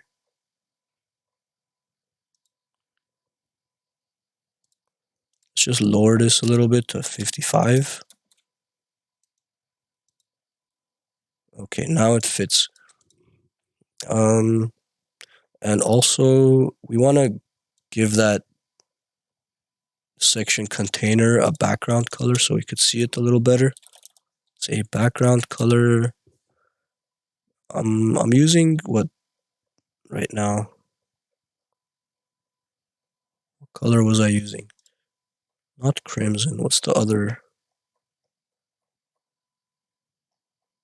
Coral. Okay, let's use coral, but like make it a little bit darker. So background color coral, but let's make it a bit darker. There we go. And then to center this, margin auto, or yeah, let's do like 20 pixels top and bottom, auto on the sides. And then let's center the text here for the H2. So container H2, text align, center.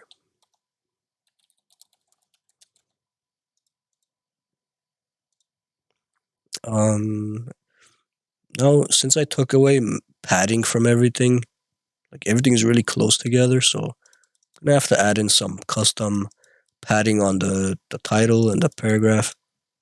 So let's give the H2 padding of 20 pixels. Let's give that paragraph padding of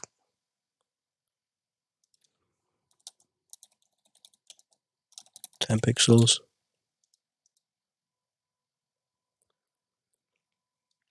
And this image is really tall, so it looks awkward. It doesn't look nice like this. So what I can do is I can crop it. Like I could add it as a background image to a div that I put in here, or I could use a special CSS property. Uh-oh. Oh, my internet disconnected. Sorry guys, how long was I gone? Looks like my internet disconnected for a second.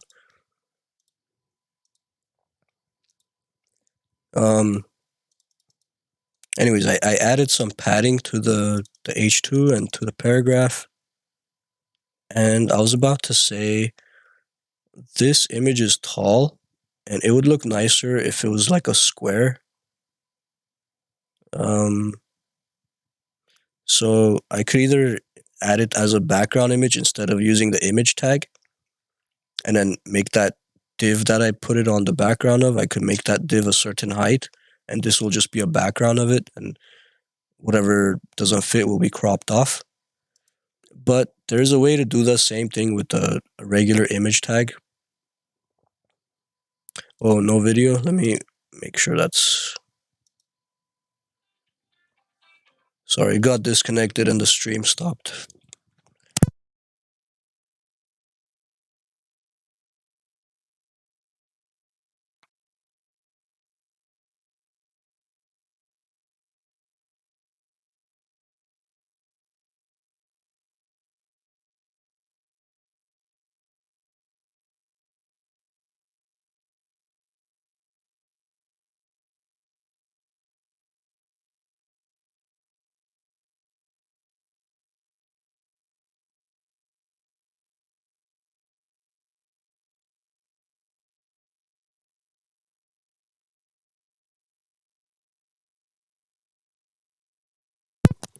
Can you guys... Okay. Alright, I think we're back.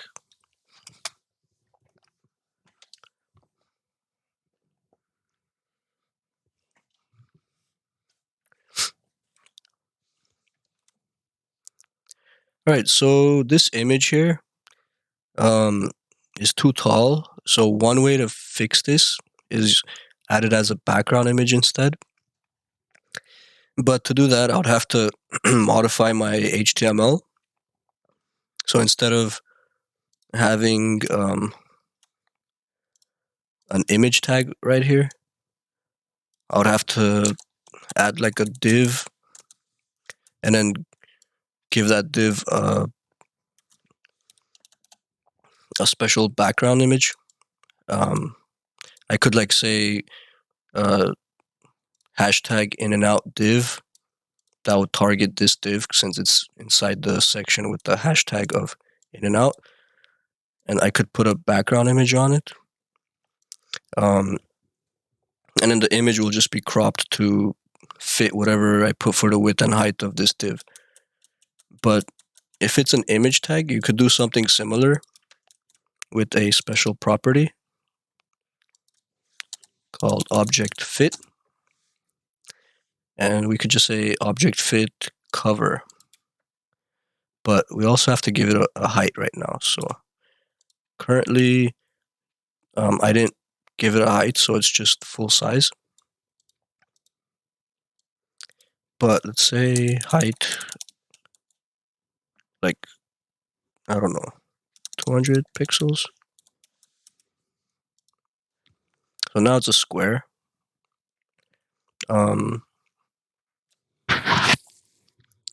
But it's behaving weird with the text on the side though. So it's introducing new problems. I think what I could do is give it some padding on the bottom or margin.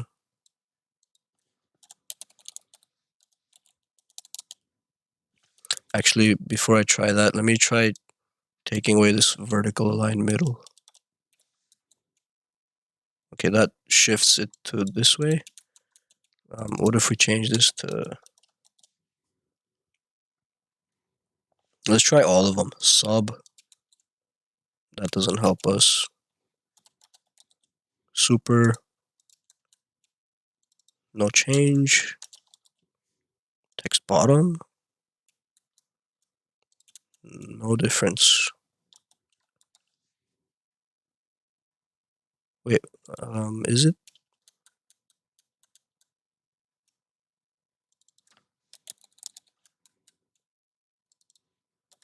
Okay, it is working, but text top. Well, that just pushes it way up.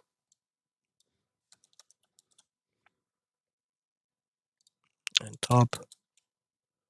Actually, that one, vertical align top, works the best, I guess, in this case. Now also, let's give the entire section some padding. Oops.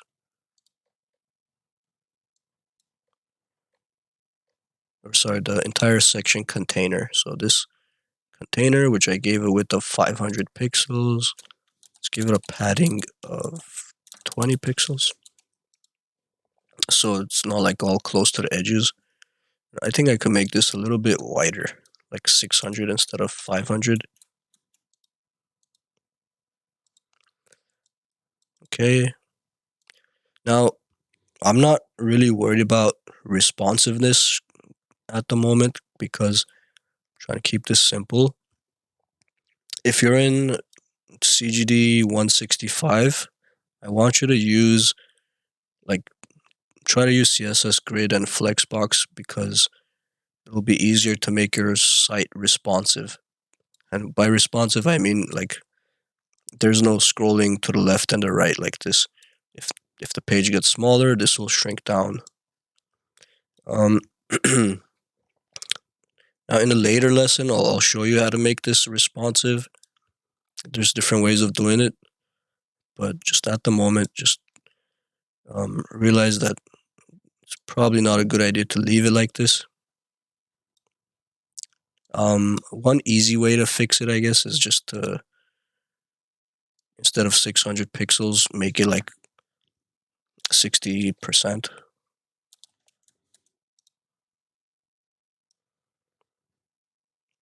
That sort of helps. But then this weird thing happens here.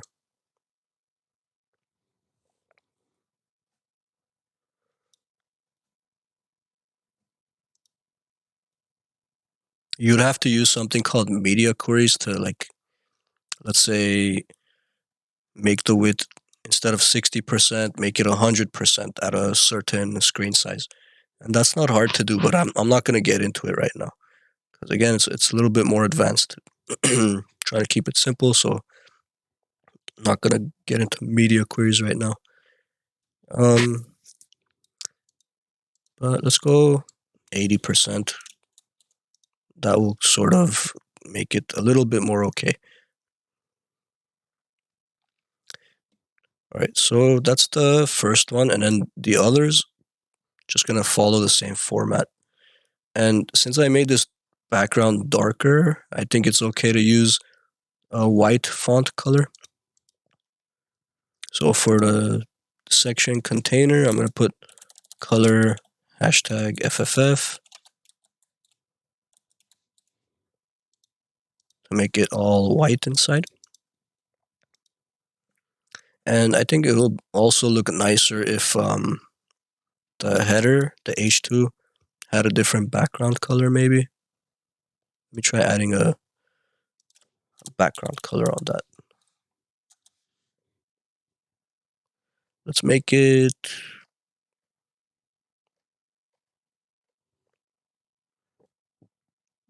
dark slate gray. That's ugly. Just go with black. Can't go wrong with black and white.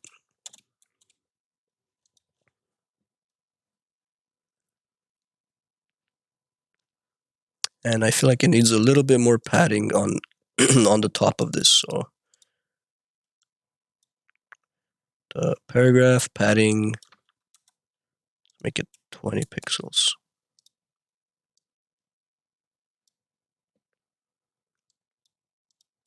20 pixels, 10 pixels.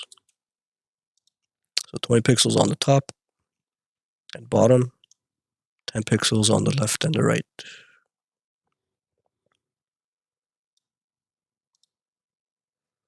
Still kind of ugly. I think I need to use this red color.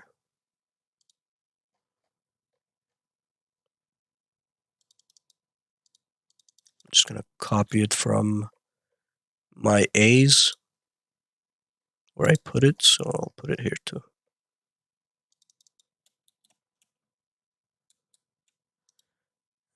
That seems to fit better, I think, the rest of the image.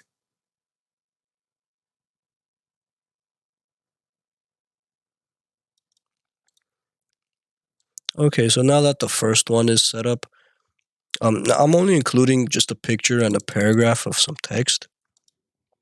But you might want to add like more information in here, like the cost of a meal or something. Just maybe like an unordered list included in here somewhere. I need to add some padding to this here as well. It's the H1 or the title. I left it blank here for. Why is this still blank? Okay, let's make sure it has padding. That's better.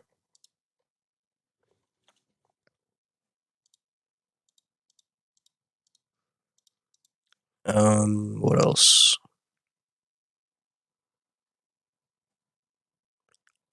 Yeah, I think we're good for now. I'm just gonna add the others now. So let's go here to our HTML. So far, I just did the first section. I'm just gonna copy paste the whole thing from this whole div that I added in here. I'm gonna copy that. Let me turn on prettier for a second. I know it's gonna mess up these comments when I turn it on, and there's gonna be space between the buttons, but that's fine. File, preferences, settings, and formatting. Format on save. Say save it, and yep, it kind of ruins that, but it's fine. I just want it to be easier to see what I'm copying here. So there's our div with the class container. I'm gonna put one of those in each section. So open up the section and paste it in there.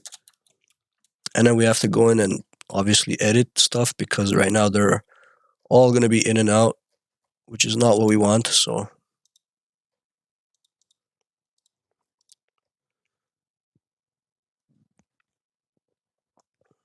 this one will be L saws. The image will be images / L saws.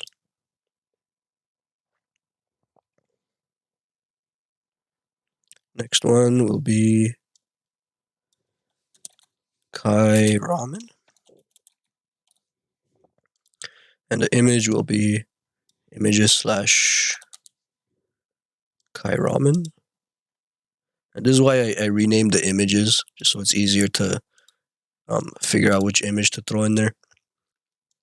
Next one will be images slash Dave's. Next one will be Easy Street Burgers. Make sure this also changed to Dave's Hot Chicken.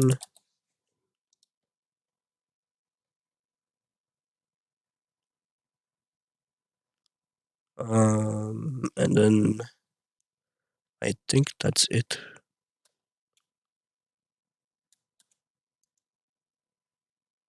Wait, this is still in and out. Images slash easy.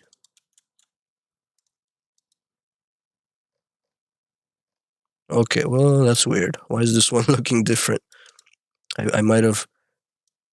Yeah, looks like I pasted something wrong. Which one is that again? It's Kai Ramen. What did I do wrong? How did that happen? Oh, I messed up the closing tag. There we go. So we got In-N-Out, Elsaw's, Kai Ramen, Dave's Hot Chicken, and Easy Street. And we put it together pretty quickly and easily, I think. And the same format that I created for the first one works with the others. And we can click In-N-Out to go to In-N-Out, Elsaw's to go to Elsaw's, Kai Ramen to go to that one, Dave's Hot Chicken, and Easy Street. It doesn't exactly scroll all the way there because it can't go any further, but it brings it into view. Now you could also add one more little thing to this. If you want it to be like a smooth scroll, not like instant jumping to the section, there's a quick, easy way to do it. You just need to add to your HTML in your CSS, add scroll behavior smooth. So in my CSS on HTML, add scroll behavior smooth,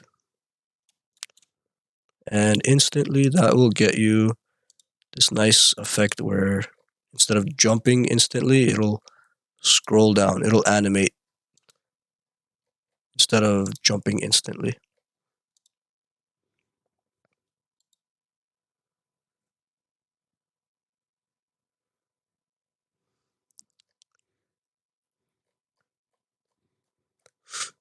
Yeah, I like Subway and McDonald's too, sometimes.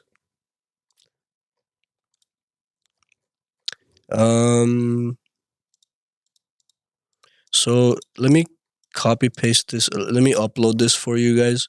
So if you're in CG200, this is all you need. Well, I created a footer here too. I should probably add something in the footer. I'll just throw in a little copyright. I'll say, and copy. And copy gives you a little copyright symbol. I'm gonna say 2022.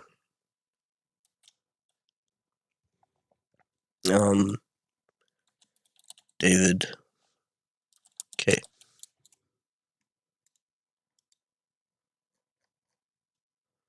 That's down there on the corner. Let's center it. Footer.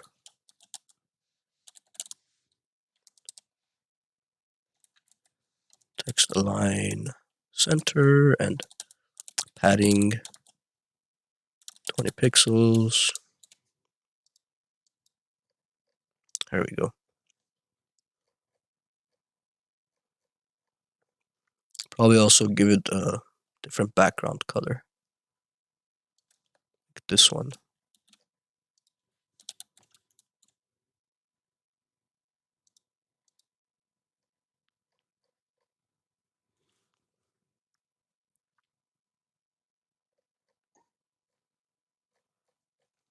Okay.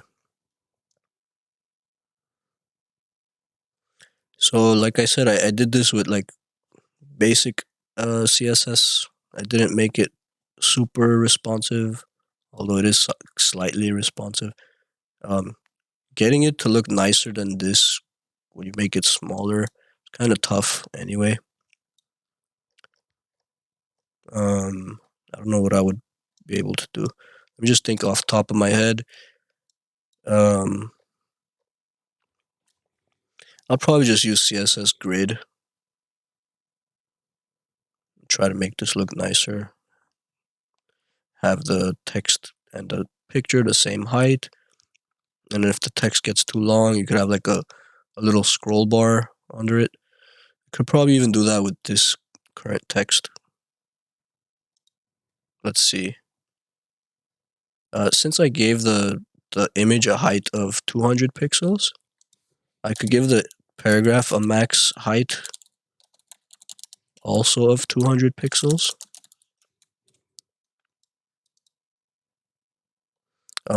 It doesn't look like it, but it does have a max height of 200 pixels, but there's overflow. So since the text doesn't fit, it's spilling out. But if we say overflow hidden, you won't see the extra text. It just cuts off right there. But if you say overflow auto, it'll give you a little scroll bar. So that might be a better idea if you wanted to look a little more even. Another thing I would probably do is I would use media queries to switch from like a two column where picture on one side and the text. Probably switch it to just picture and then the text underneath at smaller sizes. But for that, you'd have to use something called media queries. Anyways, I'll keep it like this, and then I'm gonna upload this for you guys.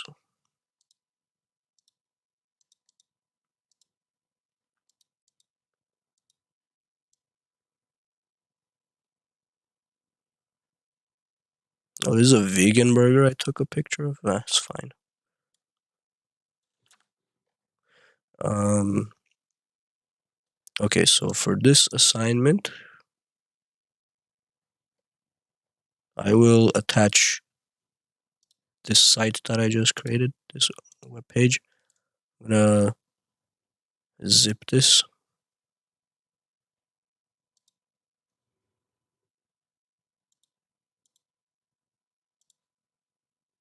There it is. I'll zip it up and upload it here.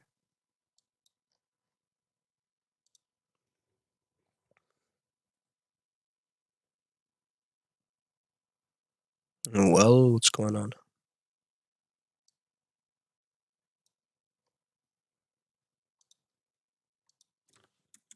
That's weird. Having some issues.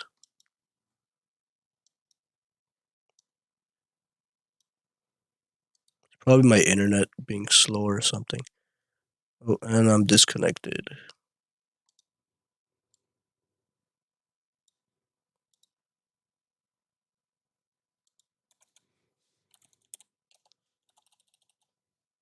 Oh, it's because I cleared my history earlier, so I got signed out. Um,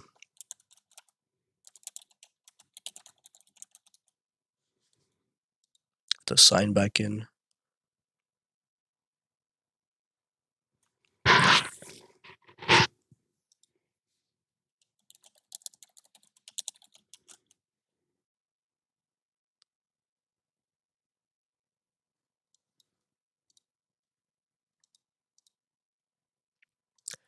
Okay, so I should be able to upload it now.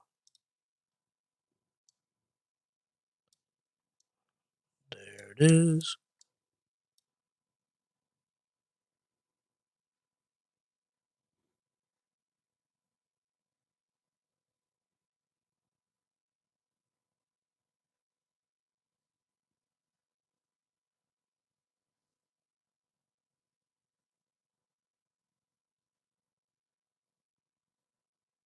Save.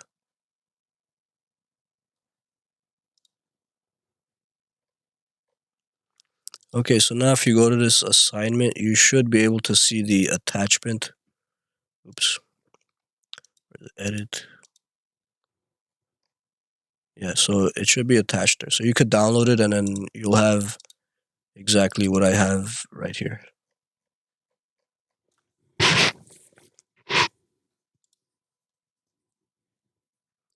Cool. So we still got like 15 minutes.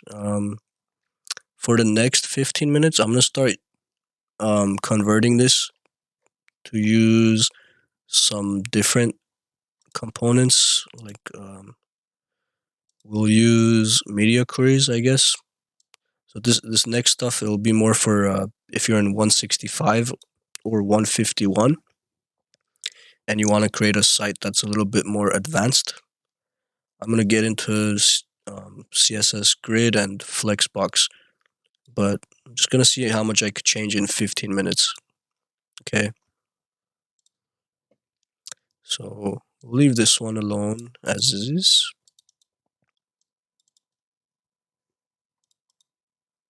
And then let's start modifying this.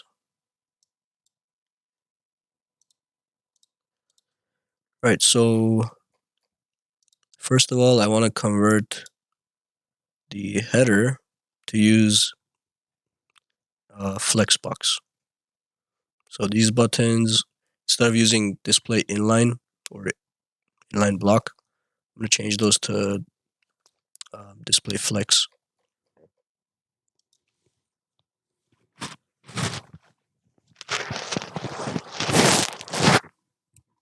So let's go here to our CSS. These are the nav ul lis. I put display inline. But when you're using display flex, you don't put it on the component itself. So we could get rid of that. You put it on the parent, which is the ul. So instead of text align center, probably leave text align center. That's not going to be a problem. But this is going to be display flex now. And we could immediately see the difference here. Now, by default, it's going to be in the front in the flex start, but we want it to be in the middle, and I also want to get rid of the bullets. So let's say first list style type none to get rid of any bullets that there may be. And then I'm going to say justify content center to center it. Okay, so notice now, like I don't have that problem with the little gap between them because I'm using display flex, but it's pretty much the same as it was before, except I'm now using display flex. And gets kind of weird though when you make it smaller on display flex.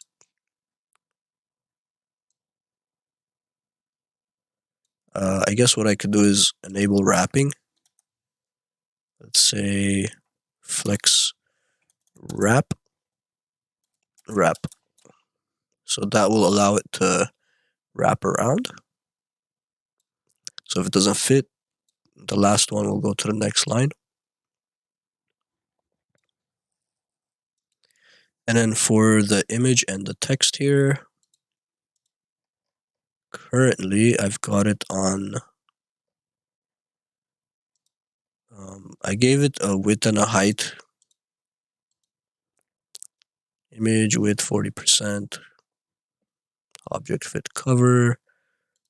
We could just put no height on the image and no height on the paragraph, and instead put the height on the section itself or the container. So this container will have a height of 300 pixels. Why is it so big?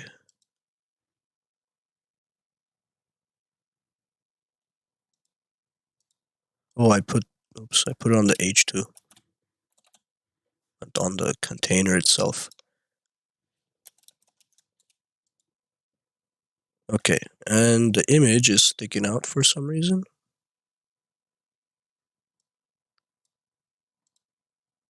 Let's get rid of the width of 40%. And also, I haven't made it display grid yet, so I need to do that. So the container, gave it a height, but I'm also going to make this display grid. And I want it split into 2 columns. So grid template columns, 1FR, 1FR. Or if I want the paragraph to be a little bit bigger, I'll say 1FR, 2FR.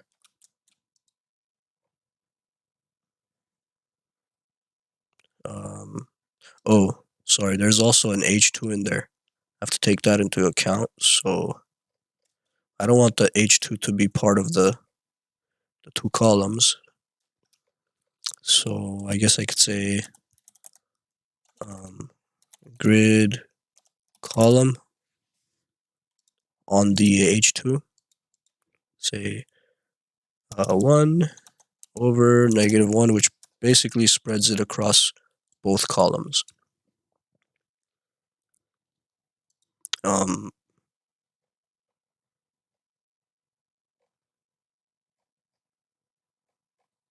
I gotta also make sure the images have a width of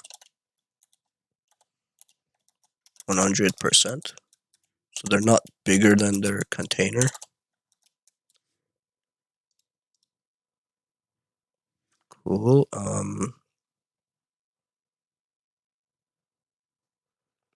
Sticking out of there for some reason.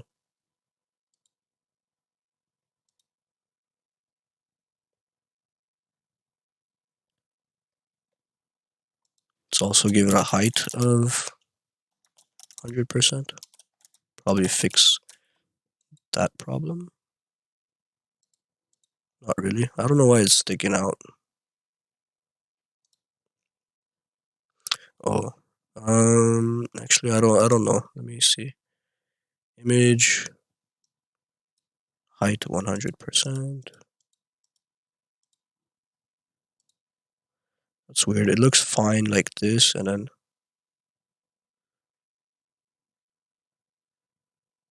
strange.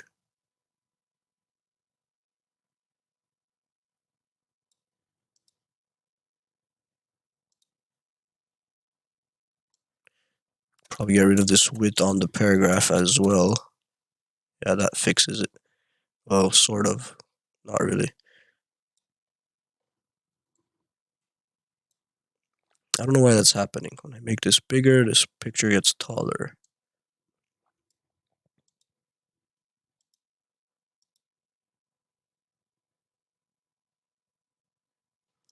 I don't need vertical align anymore. I do need object fit cover. And a height of 100% should be keeping it to the height of the section or the container, which is 300 pixels.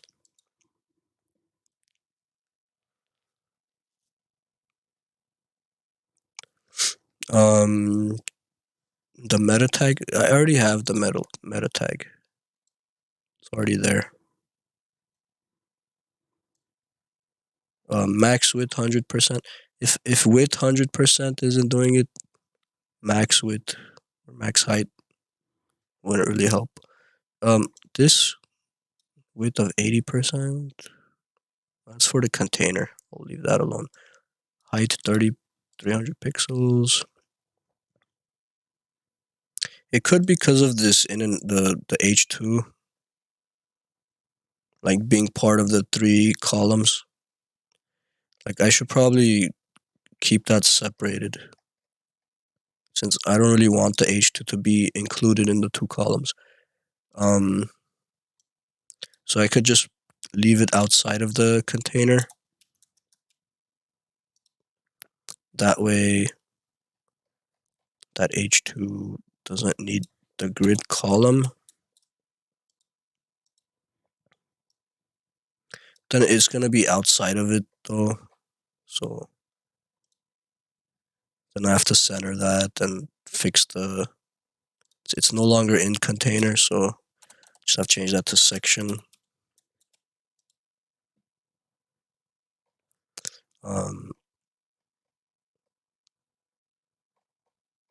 I have to do the same with the others, but it looks weird and it didn't really solve that problem, so I'm gonna leave it as it was.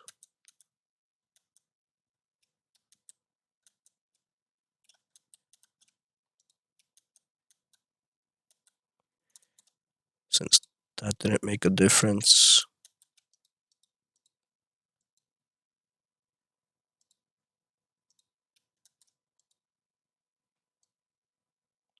Um, so I think the easiest way to fix it is just give it a height of 300 pixels instead of 100%.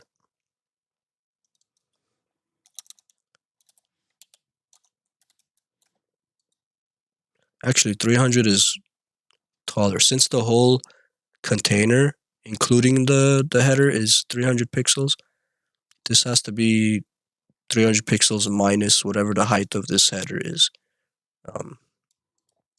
Well, we could find out if I inspect it. Looks like it's about, what, 67 pixels tall? Yeah, so I just have to make the max height.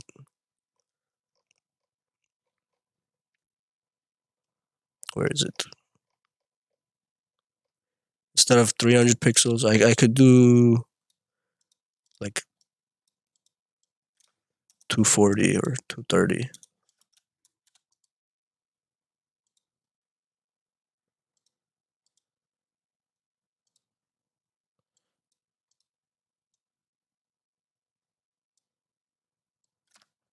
$200.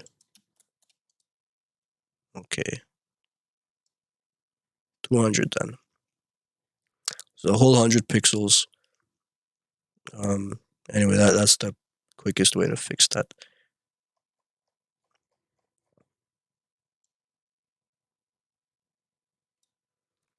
What else? I mean, you can see I don't really need to change much else. It's still looking the same as it was before. I'm just using flex and grid on this now instead of display inline.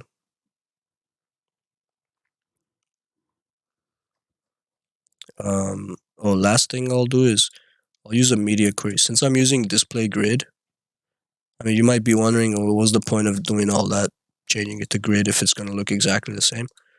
Well, now I could do this, like say media, at media, screen, and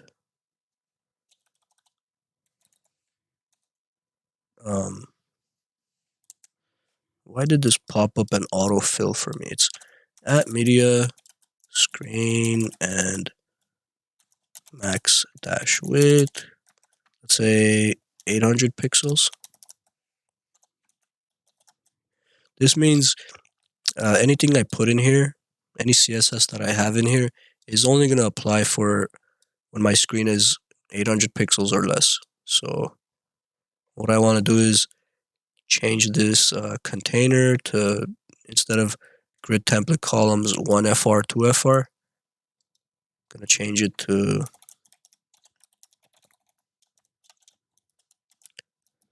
just 1FR. So it's a single column.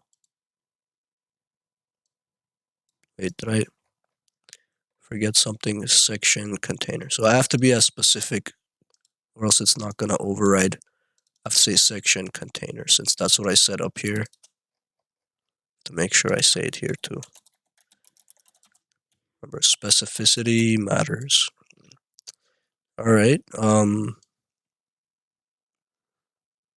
Okay, now that I did that, I probably should also get rid of the height on that container because it doesn't fit in 300 pixels anymore. So height, I don't know if I can say auto. Yep, that works. So now we're going from 2 columns, and when it gets smaller, now it's more for smaller screens. Now it's a single column instead of 2.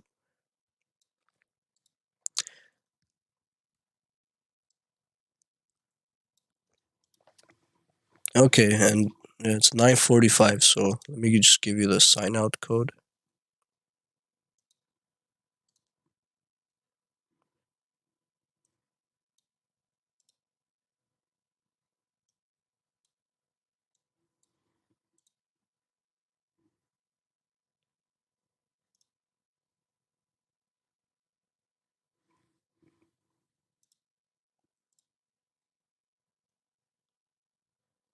Sign out.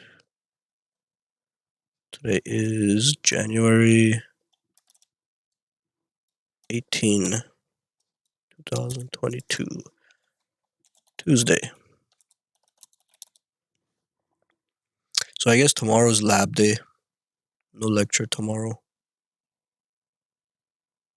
Hopefully that was enough to get you guys started.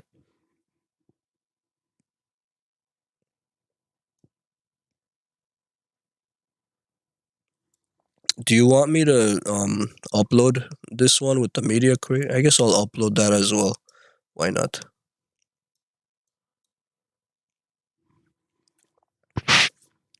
Okay. Thursday, I don't think so. Actually, let me see what my where is it? Downloads. Let me stop recording.